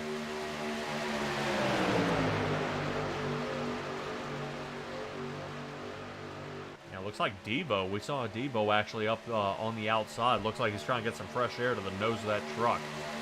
Brendan Lacey closing the gap behind him. When that move is made, Debo trying to see if he can hint to Brendan Lacey. Wants to take it 3 wide here. He thinks Lynch is kind of bleeding off his speed. Lynch rotates to the outside. They're thinking about an outside line here. Here it comes. Let's stay up here with Robert Lynch and see what he decides to do. Debo still hanging outside. Brendan Lacey just kind of following along here. Got to make that turn exit, and they do. Here, do they have anything? Debo might be starting to get a run here. Outside. Now Robert Lynch is going to be in trouble. I guarantee he's puckered now. Brendan Lacey snugs down on the 121. Looks like Robert Lynch does have some damage to the back of that spoiler. Hopefully he doesn't loosen up here. Zoom out just a hair as you see the 46 of Joe Backus a little loose. Remember, Backus hasn't pit since lap 6. He may be running out of fuel here pretty soon. Definitely don't want to be on the inside of a 3-wide condition and run out of fuel. I think Lynch will send him to the moon if that happens. Outside line consisting of Donovan Ross, Brennan Lacey, Isaac Salas. Great racing here so far, and this is exactly what I was talking about. It is completely capable of a 3-wide, but what does everybody do on that turn exit? Holding that line, looking good here so far, and that's exactly what you want to see out of these drivers. It is perfectly capable, but oh man. Doyle seems to loosen up here as we move to our Michelin chopper view, makes contact with Matthew Robinson. Robinson able to squeak away Kyle Moonen, and now the inside line breaks away. 3 wide going to end here. Donovan Ross has to sneak down, or otherwise the outside line is about to start marching back big time. A little too late. Devo now down to 6th. Kyle Moonen rotated up top, and that may cost him. Yeah, you want to talk about guys who are in the fast lane. Bottom line right now, Schaefer, Robinson, Lowrance. This seems to be the place to be. Devo gets bumped. Out he goes. Kyle Moonen in the front. Now he's going to get caught up with his Vanderbilt buddy of Brennan Lacey. And here they go, 1 and 2. But they are right now sitting 5th and 6th. Staying topside. Where does Robert Lynch with Turn 1 Racing hanging out tonight? He's right now sitting in 8th. I'll take another angle at this where they're going to end up being inside line. You see they're getting a little loopy here. Got to be careful. Joe Backus. Pit road. That caution he was hoping for didn't pay off here unless it happens right now. Let's get back up to the front where Chris Schaefer is now watching the Vanderbilt guys take the lead. Kyle Moon and Brendan Lacey in the front. Isaac Salas trying to find his place in this pecking order here as he tucks in behind Robert Lynch once again of the 121. This is looking pretty good here, seeing what gaggle of cars we have here. I've got Turn 1 Racing on the inside line. I've got Vanderbilt sitting on the outside line, and it looks like Venom Racing trying to get involved with it as well, with Gary Sigelco breaking into the top 10, and I've got Isaac Salas sitting 6th. But we've got, but keep in mind, we've also got John Rayner. I've got Roger Craig sitting 8th and 10th, so I've even got the Salty Dogs up here. So that's one thing here about Talladega. There's always opportunities here. In the green flag pit stop, if they keep racing well like this, they may have to do one. Isaac Salas was posting to me yesterday about some green flag stop ability, so we'll see how well he does. I think a lot of people... I agree with them, kind of go into pit slow, but you got to be careful. Get that 65 mark, it's going to be in trouble. But speaking of trouble, Matthew Robinson looks like he may have hooked the edge of Chris Schaefer here. Schaefer, knowing from his dirt experience, trying to drift that turn. Get him into the draft real quick. So from the lead to 12th in a matter of a couple of turns. Wow! Chris Schaefer now just in front of Sean Grace, who just blinked back into our screen here. There's only one place over our leader. Let's get back up front to the leaders that have slid down in front of Matthew Robinson. Robinson waiting his time, though. I don't blame him. Getting out in front of his Turn 1 Racing buddy of Robert Lynch here. And now let's see. Vanderbilt against Turn 1 Racing. Yeah, you definitely already see a good bit of damage on the right side of Matthew Robinson's Ford. That may have been from the contact from Doyle. Doyle looks like he's a little scuffed up there, so that may be damage one and the same. One or two cars can push here, but they're going to need Devo to make a push. Devo ducks on out, tucks in behind Roger Craig here, but now guys coming off pit road and into lap traffic. The number 70, no! Caution number 3, right around the Mike Cranmer area again.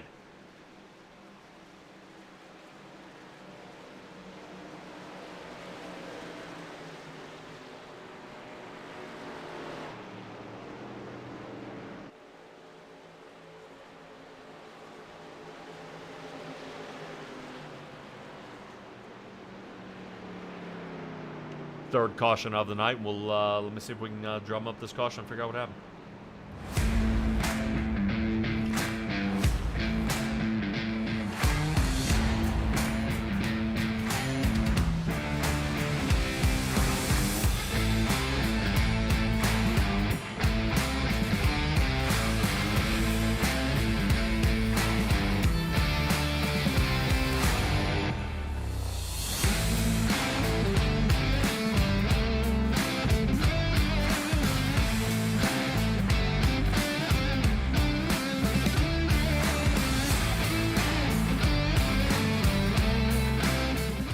right, let's take a look at it. Topside, where the rest of the field starts catching up with the number 70 machine.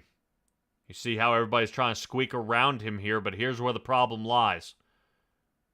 He comes off the track and then rotates back up. Catches Roger Craig in the side. Hooks Robert Lynch.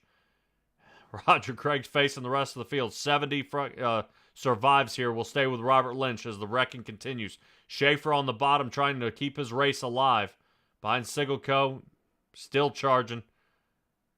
Man. Yeah, it looks like Steven Bixler's caught up in that one. Where's Chris Schaefer in all of this? Chris Schaefer is able to escape.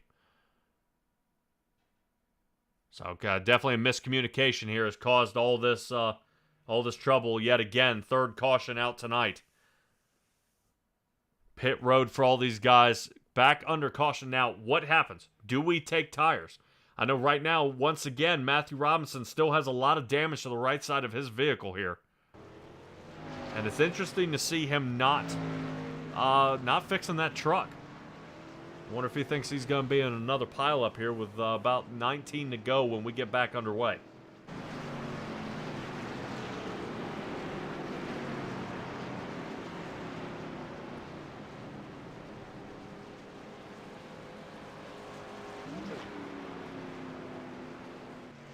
Fortunately, another mulligan here for Mr. Lynch. He'll be able to fix his vehicle back together. I believe Roger Craig, he had to fix his. Oh, yeah. But seeing Roger Craig, he had an 8-second pit stop.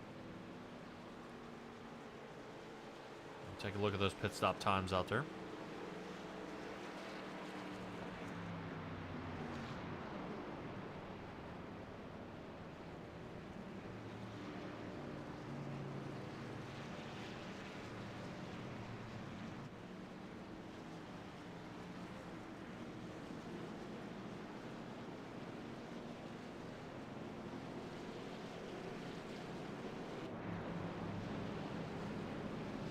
Alrighty, out here in front, I believe Mike Kramer may get the wave around here as he stayed out.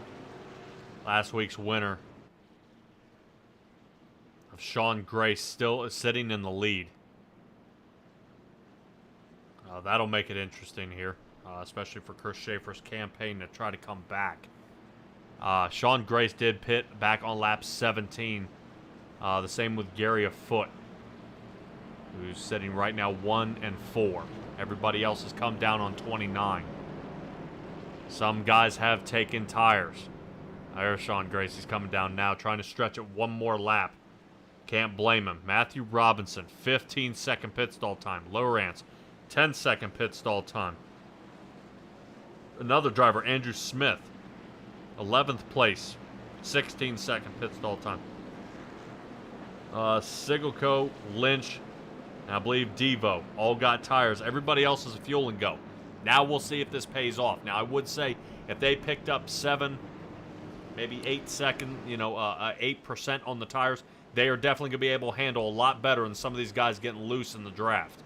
So we'll see how this plays out. Vanderbilt front row. Brendan Lacey and Kyle Moonen.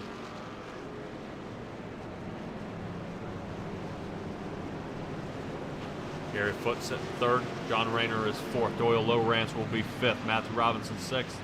Isaac Salas and Chris Schaefer should be seventh and eighth. Brad Wetzel will be ninth. And Andrew Smith, outside line in the 79.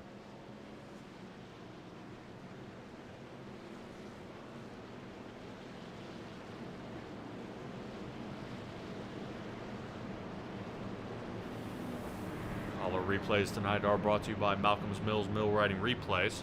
We'll heading to our next Mission 22 restart.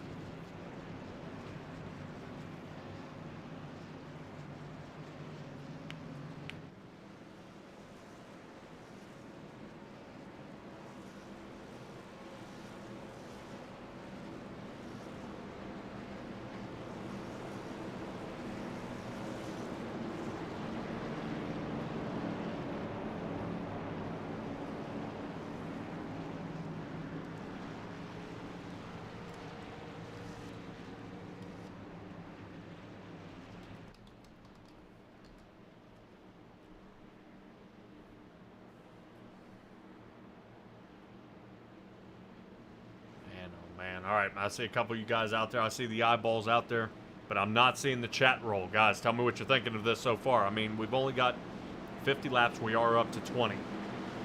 20 to go. Tell me what you're thinking so far. But it's not too bad right now. Not getting the slew of cautions here. But let's see if we can get this back under green. Kyle Moonen leading this one. There he goes. 24 Chevrolet out in front. Andy Bilt going to get right behind him. Brendan Lacey. John Rayner going to follow along with that. Yeah, talk about Kyle Moonen out there getting a huge jump. That'll last for a little while here. John Rayner follows behind Brendan Lacey. He's going to run up on him with a ton of speed. That speed may cause to be a problem. What does Brendan Lacey do? Does he floss around him or does he push? Isaac Salas got to be super careful here. Isaac Salas did not take tires. Not jerking around like that, but Isaac Salas now getting behind Matthew Robinson and Chris Schaefer. There's that aerodynamic bubble, so Salas about to come up with a bunch of speed here. Got to be careful. 79 Andrew Smith on the way outside, willing to take it 3 wide right now. Andrew Smith, one of the guys that took tires here, and he's definitely feeling confident. Outside line for him, what does he do? Chris Schaefer makes a, don't know if he blocked here, but he's making a move. Let's get Topside here to 3 wide. Oh, he's into the wall. Devo, no, don't do that.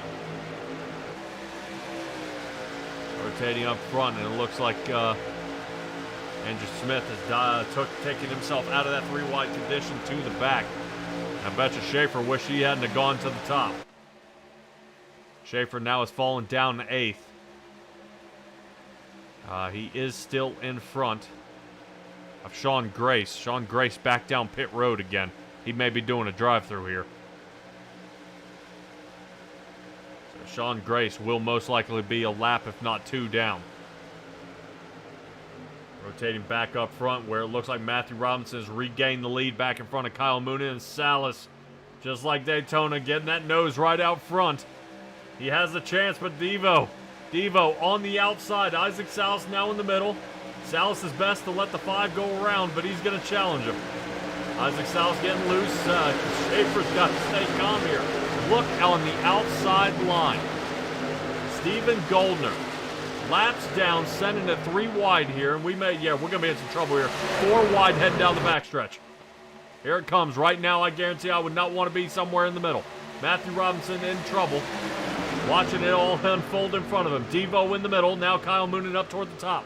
Bandy Bilt right on the outside. 24, the 414, and the 30. Salty Dog John Rader in the 302s leading this one with the help of Doyle Lawrence and Gary Segokow with Venom Racing 1, 2, and 3. Awesome job here so far. Matthew Robinson may have taken a wild challenge here. He slides, he shoots the gap and makes it. The 46 of Joe Backus was not given any room, and Segokow gets turned. What happened there? I didn't even see Segokow hit anything. And they're still wrecking. Guys got to hit the brakes. Look out. Matthew Robinson's around. Joe Backus is around. Ooh, well, Jeremy Tate, yeah, John Rayner's looking good. It shows him 2nd place right now as he'll be coming to the restart. Guys may want to actually wait to the final lap of this caution, come down and pit, and they would never need to come down again for fuel. They should be able to make it to the end. Let's head to the caution replay and figure out what happened to cause this accident.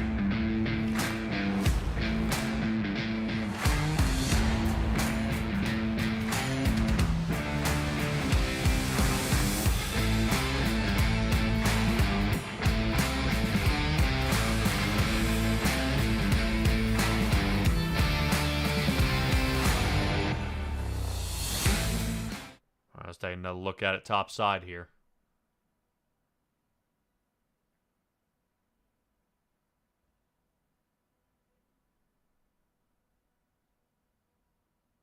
Yeah, that looked like netcode here. We'll see if Segokow comes down on Matthew Robinson. I was trying to figure out where exactly this ended up with these two here. Yeah, Sigleco rotated down just a little too far. And that ended up catching the rest of the field. Try to stay with Devo back here. There's Steven Bixler giving it a jack up there. But I think as this completes, what confuses me after this is the wreck continues, I think, up here in the Matthew Robinson area. Robinson tries to come back up on the track. Looks like where Joe Backus is. Backus sends it back up the track and catches him again. Chris Schaefer, oh my gosh. Trying to figure out where to go. Steven Bixler, please make it... Stephen Goldner trying to make it stop. Holy cow. All right, let me see if we can rotate that back here just a little bit. I want to see if we can ride with Stephen Goldner during this whole spiel, because he did actually get caught up in a chunk of that earlier in the run. Let's take a look at it.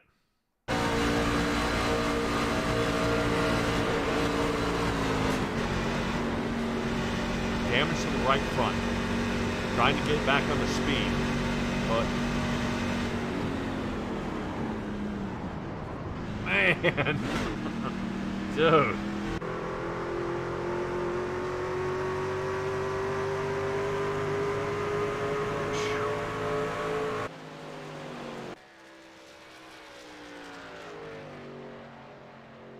All right, some guys are coming down pit now.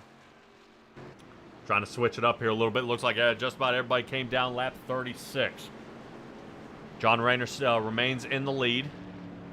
Kyle Moonen sitting second. Doyle Loranth third. Brennan Lacey fourth. And Isaac South sitting fifth. Chris Schaefer desperately needing to win this time, sitting sixth.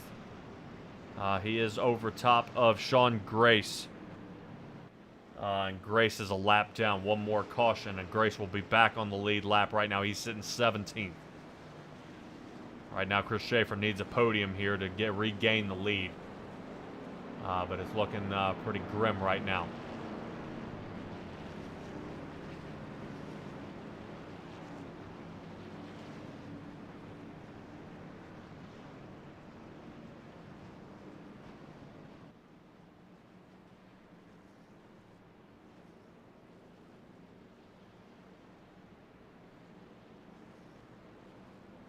Pace truck lights are still on.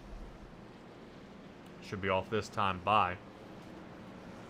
Wonder if anybody else has that thought of coming down and getting that last splash to make it to the end.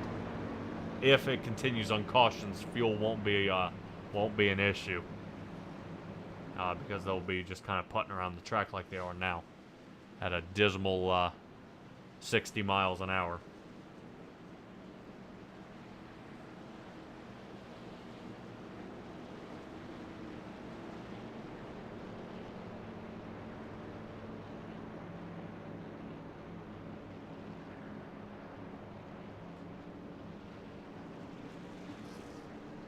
Pace truck lights are off. Stephen Goldner gets the wave around. Stephen Goldner, I believe, will get back on the lead lap. After being punished for a lap down, he will be back on his lead lap this time around.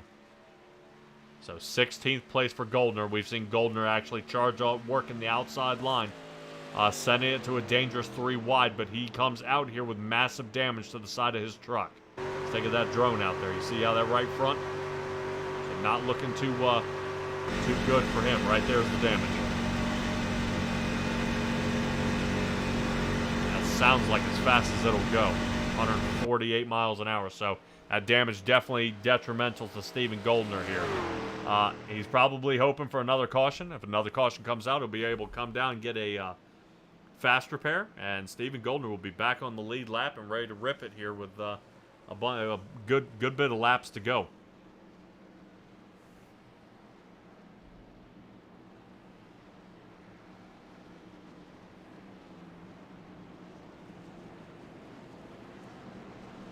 Still plenty of opportunity here. We got a bunch of guys out to the garage. Cote Floro, Connor Ross is out, and I think Donovan, so I believe Devo's out here. Number 5. I'm not showing any speed out of Devo. It looks like Gary Foot's trying to squeak out that. It's going to be, from the outside looking in, that's going to be a problem. Right now, Gary Foot trying to squeak his way back out of pit. And he is going to be way off pace. Pace truck is coming off. They may catch him. So this could be some trouble for some of the drivers out there. Let's take a look. You see where the 94 is. So he's got to be hammered down right now to try to keep up. Best case scenario, he'll be running 160. These guys will be 40 miles an hour faster. Let's get back under green as John Rayner's going to get a restart here in the Geico restart zone. Away he goes. Outside line for the Vanderbilt guys, 24 and Brennan Lacey in the 414. Kyle Moon in the front. Let's see what we can get done here.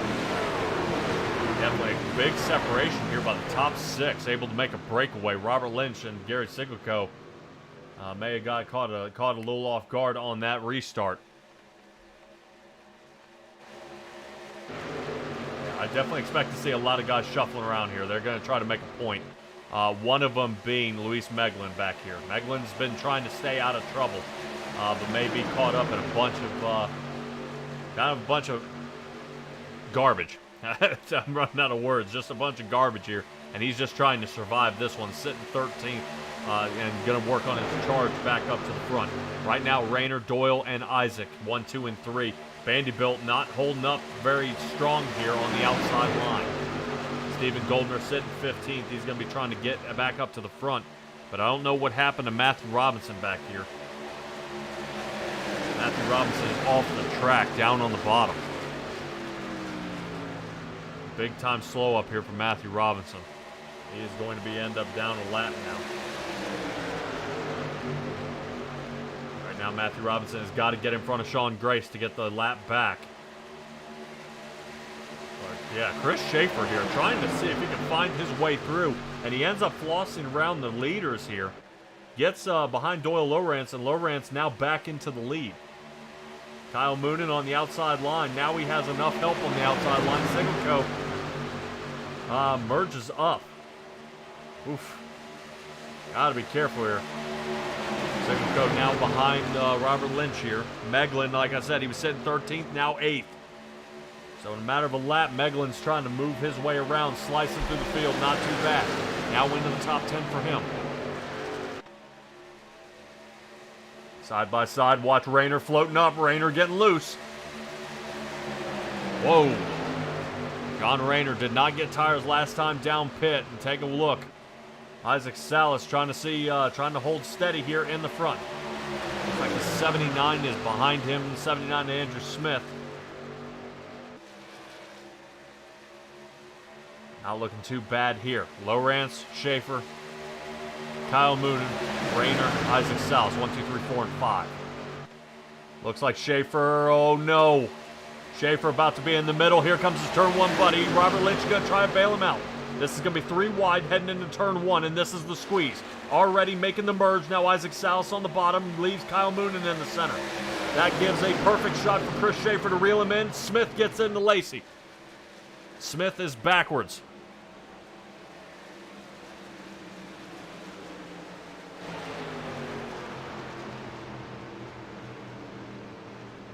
Andrew Smith is backwards on this one. Yeah, that went 4 wide into turn 1. Oh my gosh. All right, 9 laps to go. Some of these guys are going to be able to get back underway. I'm curious. I think this may put Sean Grace back onto the lead lap. Robinson's still going to need another lap to get back on it.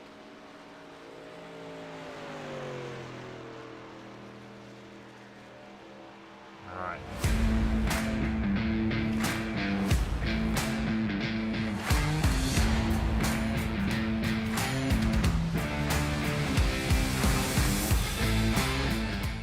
Take a look at Topside here. We saw how it was going. Right here was the 3 wide. Schaefer trying to use Kyle Moonen to pull him through. Everything's okay with that. Lynch hangs off a good bit. Oh, did you see the net code? What?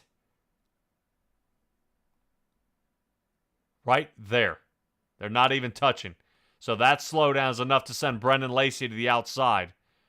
Smith trying to, I don't blame him, trying to straighten his truck up because he's afraid of running into Schaefer again. And Lacey gets into him.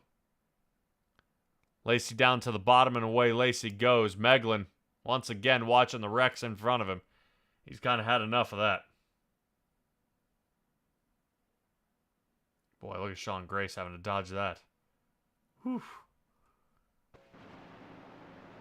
All right. More damage for Andrew Smith. Don't know if he's out of fast repairs yet. See if pit road decides to light up. I would probably say not. No one's going to come down pit road unless they're trying something different. Brendan Lacey's on his way down, definitely from the damage. I would assume Smith should be coming down. Yes, he is.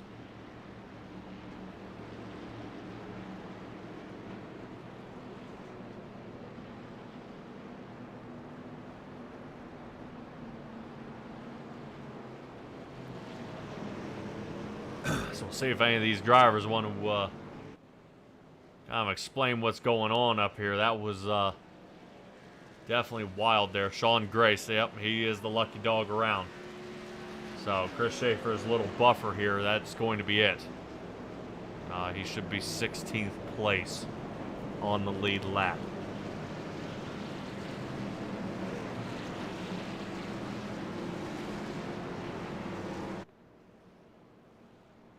Let's see if we can get a hold of Chris. Let's see if we can get a hold of him here.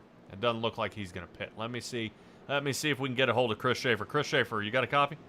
Got a copy, Patrick. All right, man. Wild race out here tonight. From the outside chopper view, that was some net code there on the outside of you that got Andrew Smith turned around on that turn.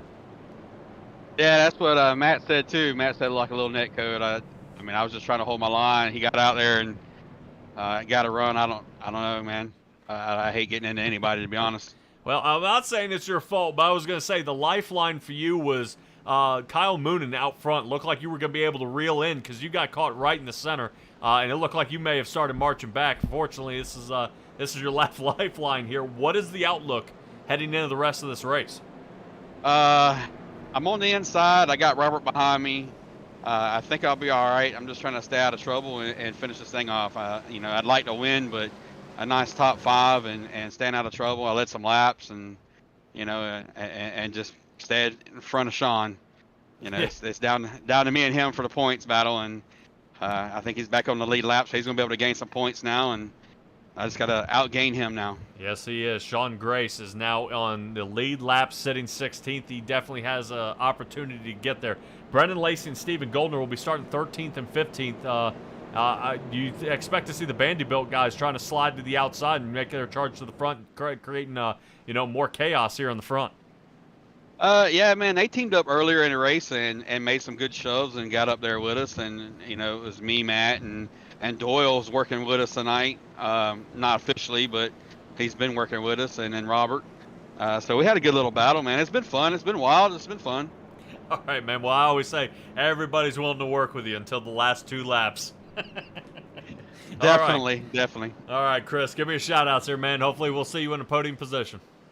I want to thank you and for putting on the broadcast, Roger for the league, and everybody admins and puts it on.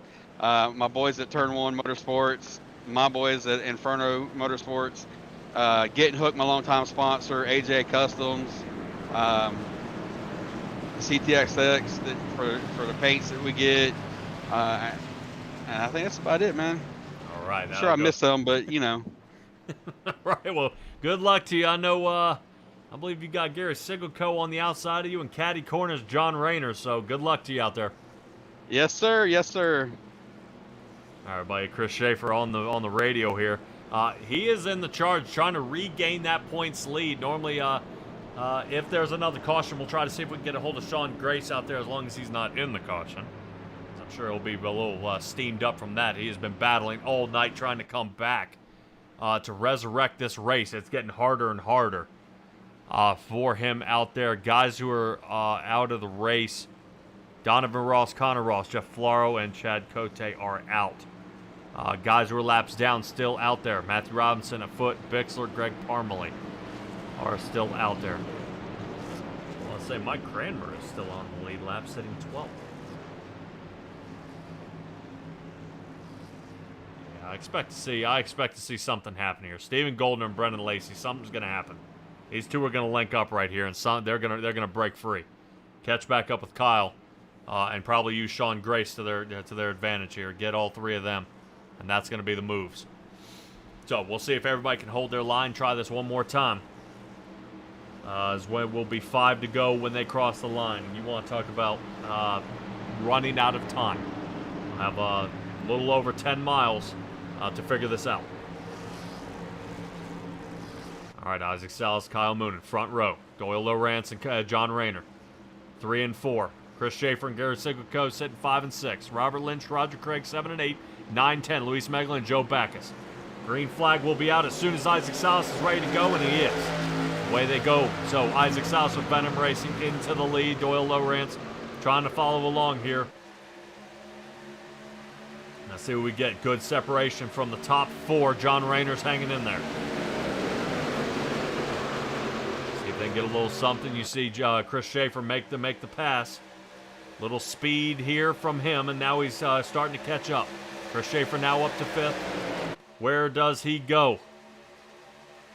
Look how they're slicing around here. Boy, yeah, it's not looking good. Right now, Sigleco trying to make a move. Schaefer off the track.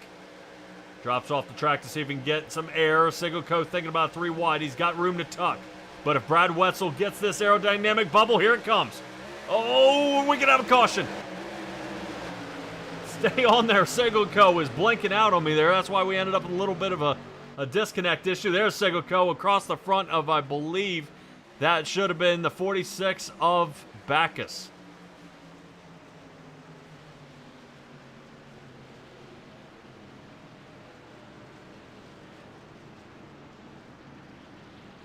Oh, was Sean Grace involved in that? Sean Grace was involved in that. No. And I think Gary Afoot was in front of Matthew Robinson.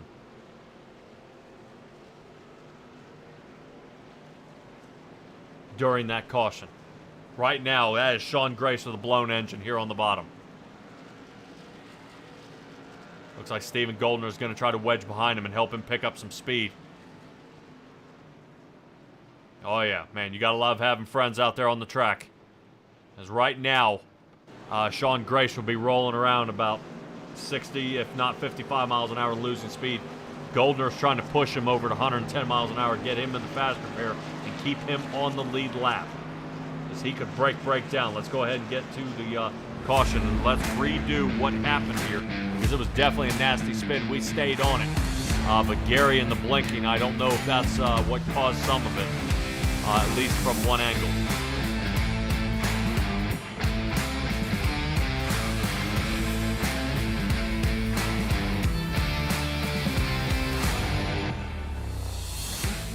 From one angle, that's not how it was looking. Not very good. Let's take a look at it topside. Gary looks like he tries to close the gap here. Gets around Backus. Backus pushes him back through, straightens Gary back out, sends him back around. And Grace, boom. Yeah, Grace was full bore on that one. I think he thought he had that one cleared. Pace truck gets out of the way just in time. Gary back up the track.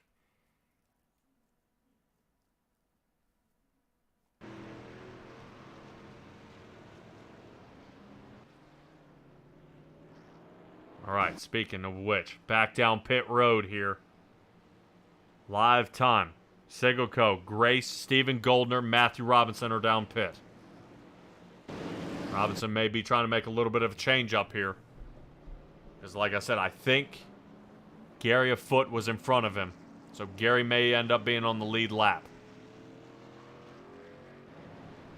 Trying to get a little extra fuel from Matthew Robinson.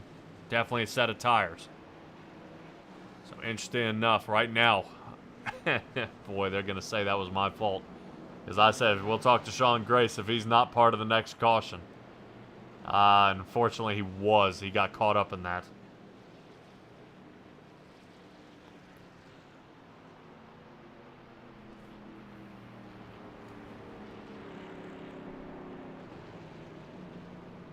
So we'll see what this boils down to for some of these other drivers out here. Let's see Pace car lights are still on.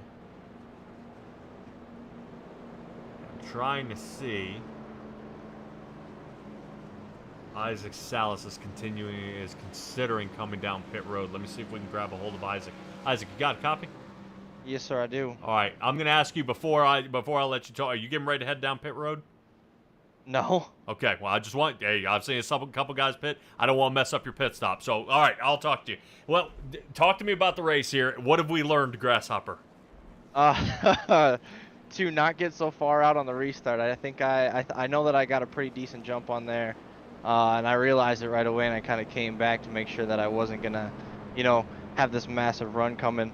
I think the big thing here is make sure that they hit you square. And, yeah, just when they hit you, make sure you're ready for it. Yeah. Points leader was Chris Schaefer. He is looking for a solid finish tonight, if not the win.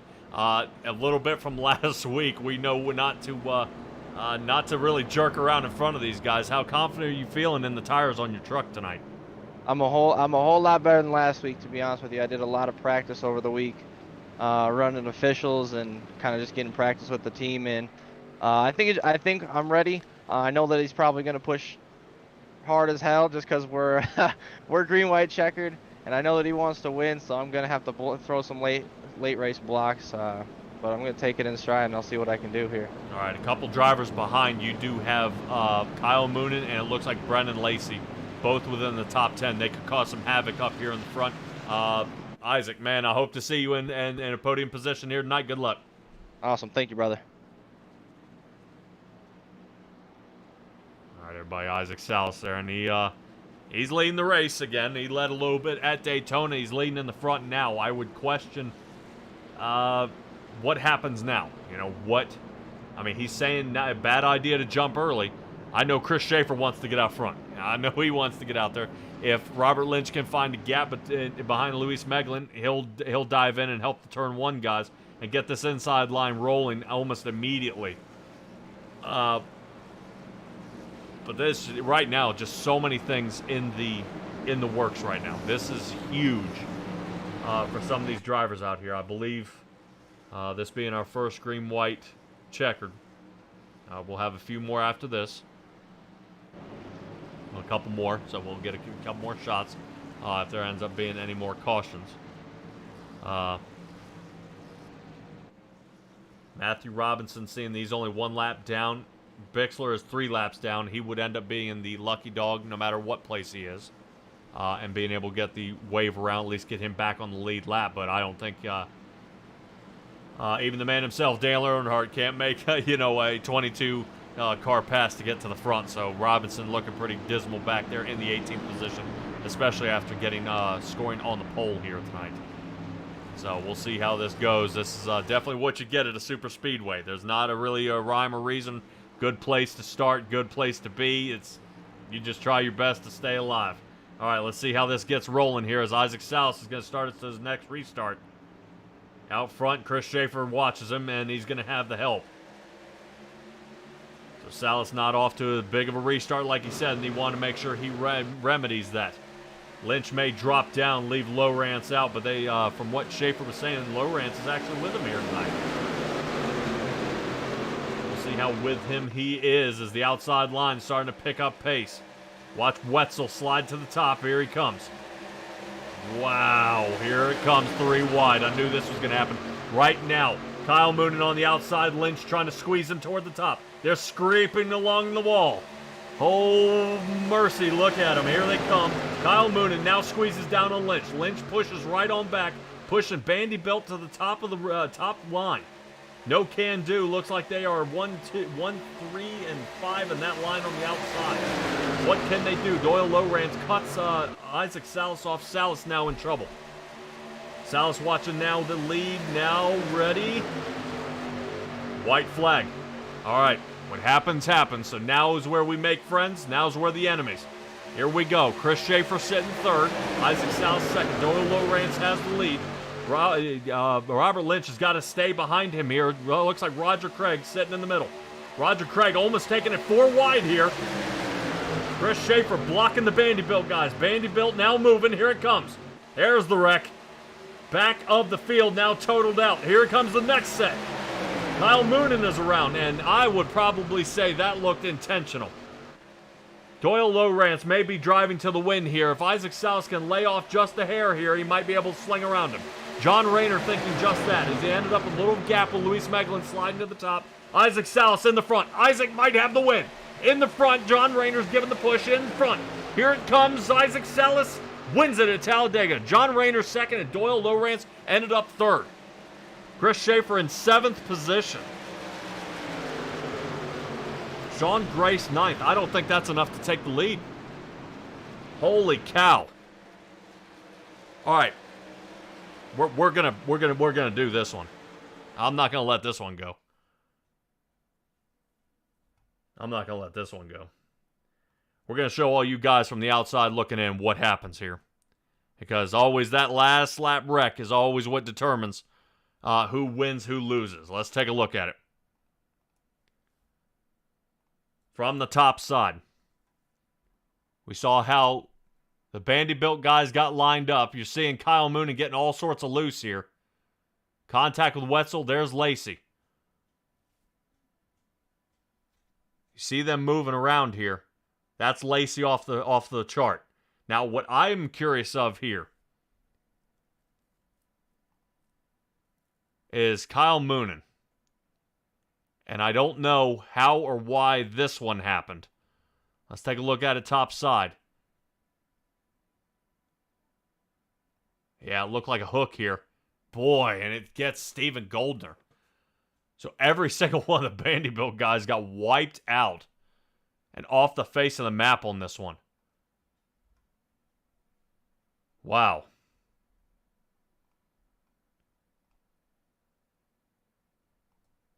Yeah, I just don't know on this.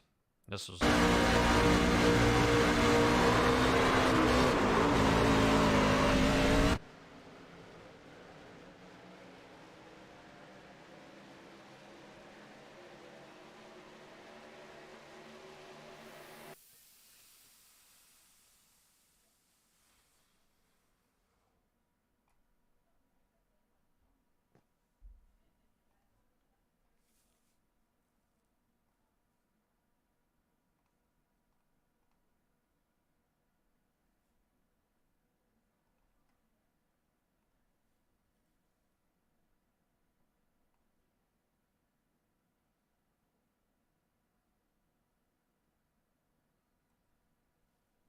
I wonder if Steven Goldner blinked out there.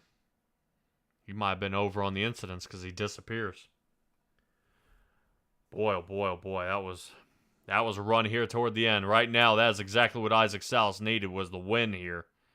Congratulations by him making that win. We're going to go ahead and reel in some of these guys, talk to them about how this race went, because good for some, better for others, worse for a lot. All right, we'll be right back.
Everybody, I have caught up with our third place finisher, Doyle Lowrance. You were up front most of this night here.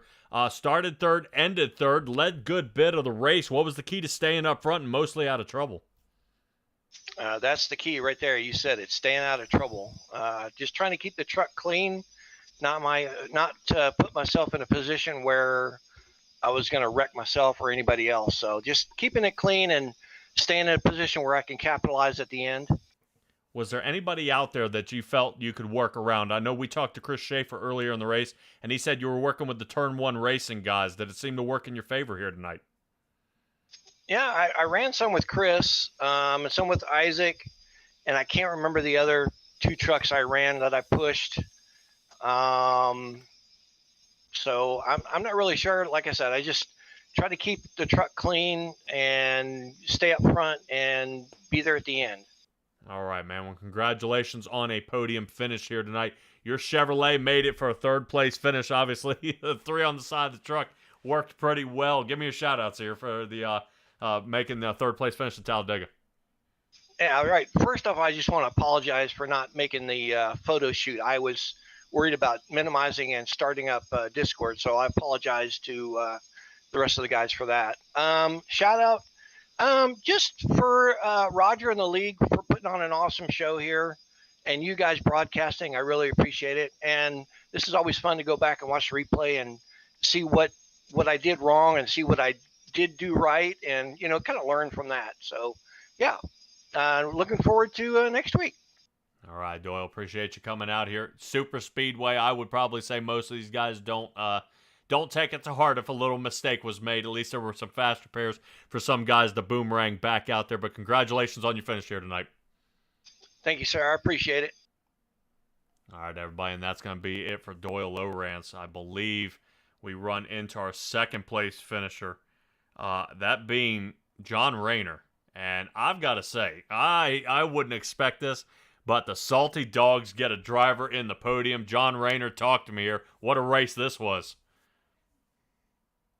Oh God, yeah, that was a really good. It was a really good race. It was a yeah, it was hectic near the end there, which I figured most of the races are. But yeah, it was a lot of fun. I was just say, you said it was a good race. Is that because you weren't caught up in 90% of the wrecks here tonight? Yeah, you're right. Yeah, I'll tell you, I've been in a lot of races and these things, and yeah, with luck of the draw, I've been caught up in a lot of those wrecks tonight. For whatever reason, I held my own and stayed out of the wrecks, so I was very fortunate. Oh, yeah, well, definitely worked out pretty well here at Talladega for you. You actually started 9th position and came out second, so you've been up front most of the night. I know you had a little time in the light with the lead. How'd it feel having everybody in your rearview mirror instead? I was anxious, let me tell you. It doesn't happen very often to me, but no, I was trying to keep it safe, but yeah, I was a lot of anxiety going on there, trying to keep it out front there. But yeah, a lot of good guys running, a lot of guys were helping me with the drafting, so really appreciate it. That's for sure. All right, we appreciate you coming out here, putting on a great show, keeping it clean out there. Talk to me a little bit about next week where we head to Las Vegas. 60 laps we're going to be running there. How confident do you feel heading off of Super Speedway and into more of the mile-and-a-half area? Yeah, I feel I can hopefully keep up in the top 10 on that track there. I've raced it a few times. It's certainly a lot different than here in Talladega, but got to be a little more. It's going to be a little more challenging with tires and that. But I'm hoping that I can keep it fairly clean throughout most of the race, and with the luck I had tonight, keep out of any incidents. That's my goal. That's my goal. Well, staying out of those incidents and placing this high, if I am not mistaken, you've got a gold dog bone on the way. I think so. Yeah, I'm getting hungry, just waiting for it to come. There you go. All right, well, we'll make sure we crack the whip and get Roger Craig on that. Congratulations on your second place finish. Give me your shout-outs. Thank you very much, Patrick. Appreciate it. Yeah, I said Roger puts a lot of work into all the various races during the year. So I want to shout out to Roger for all the work he does and everybody in behind the scenes, including yourselves and your broadcast team. And yeah, everybody does a really good job. All righty, man. Appreciate it. And we'll catch up with you next week. Okay, Patrick. Thanks again. All right, everybody. John Rayner, and what a wild run he had. He's been battling back in front, and just able to find that sweet spot here tonight to be able to squeak through and make it. I mean, I would say, you know, I don't say he doesn't have it in him, but every race he just he's been in the back, kind of waits for everybody to wreck themselves, get to the front, but he keeps getting caught in it, and he tries to slide around the outside and gets hammered each and every time. But this was his night, and he was able to make it back. John Rayner right now 18th in points. He was up 6 from the last race, and this is going to work out really well for him. Getting to the front here, getting a good burst of points to continue on his charge here. Let's go ahead and rotate to our race winner. We talked to him earlier here, so we had to Cool Ray Victory Lane for the Tim Chapman Pickup Cup here. Our race winner is Isaac Salas with Venom Racing. Right now, he's got to be pretty beside himself and excited that he ended up finishing in that number 1 position. Isaac, we talked to you earlier, and you made it, man. You finally won.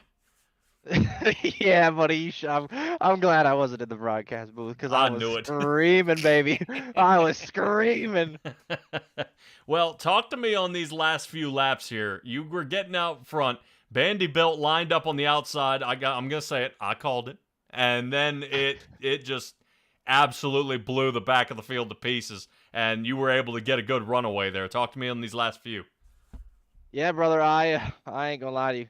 I had a very specific game plan, and that was to stick to the bottom.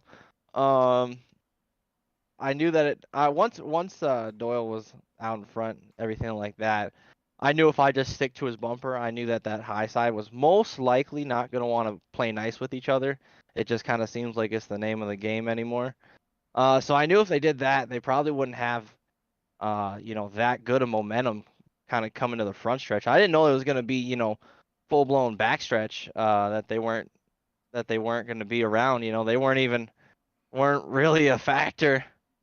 And so I was like, you got a big old push from behind. I want to say was it Lewis? I don't know how you say his name, but I think it was Louis Meglin back there in the 50 Louis? Toyota. Yeah, buddy. But man, I knew if I could I backed up just a little bit to him, and then shot out like a cannon. And I tried to play the high game and then dipped it underneath Doyle. And then right as I dipped underneath, there was John with just this massive run. So I was like, well, I think you found your sweet spot. Don't let him get around you. So, yeah, man, I just rode onto to John's draft, and I was like, nope, don't let him get by. So, yeah, man, it was an eventful green white checkered. I'll tell you that. Yeah, that was wild, man. I was glad to see, but as soon as I've heard from many drivers that leading on the last lap is the worst thing you can possibly do because the exit of turn 4 is the make or break of the race. It definitely seemed to be exactly what happened here tonight. Doyle was out in front, and then you were just able to undercut him, and that was it. Around you went. I'm glad you didn't get turned. Some guys would have probably sent you below that yellow line to try to hold you off there, but you were able to kind of sneak in underneath. Stella out here in the chat is saying, wow, Isaac in the booth from both sides. Thanks, Stella. I appreciate it. I wanted to come say hi to Pat, Got to hang out with them all last night, and then I decided to take the night off and rest my voice. We didn't do much resting after I won, but yeah, it was fun. Oh, yeah, well, definitely screaming. So you'll be screaming in the next week. Maybe we'll see you for the Asphalt League next week at Vegas. If you end up competing there, what's kind of your outlook on that race coming off a win? Patience, buddy.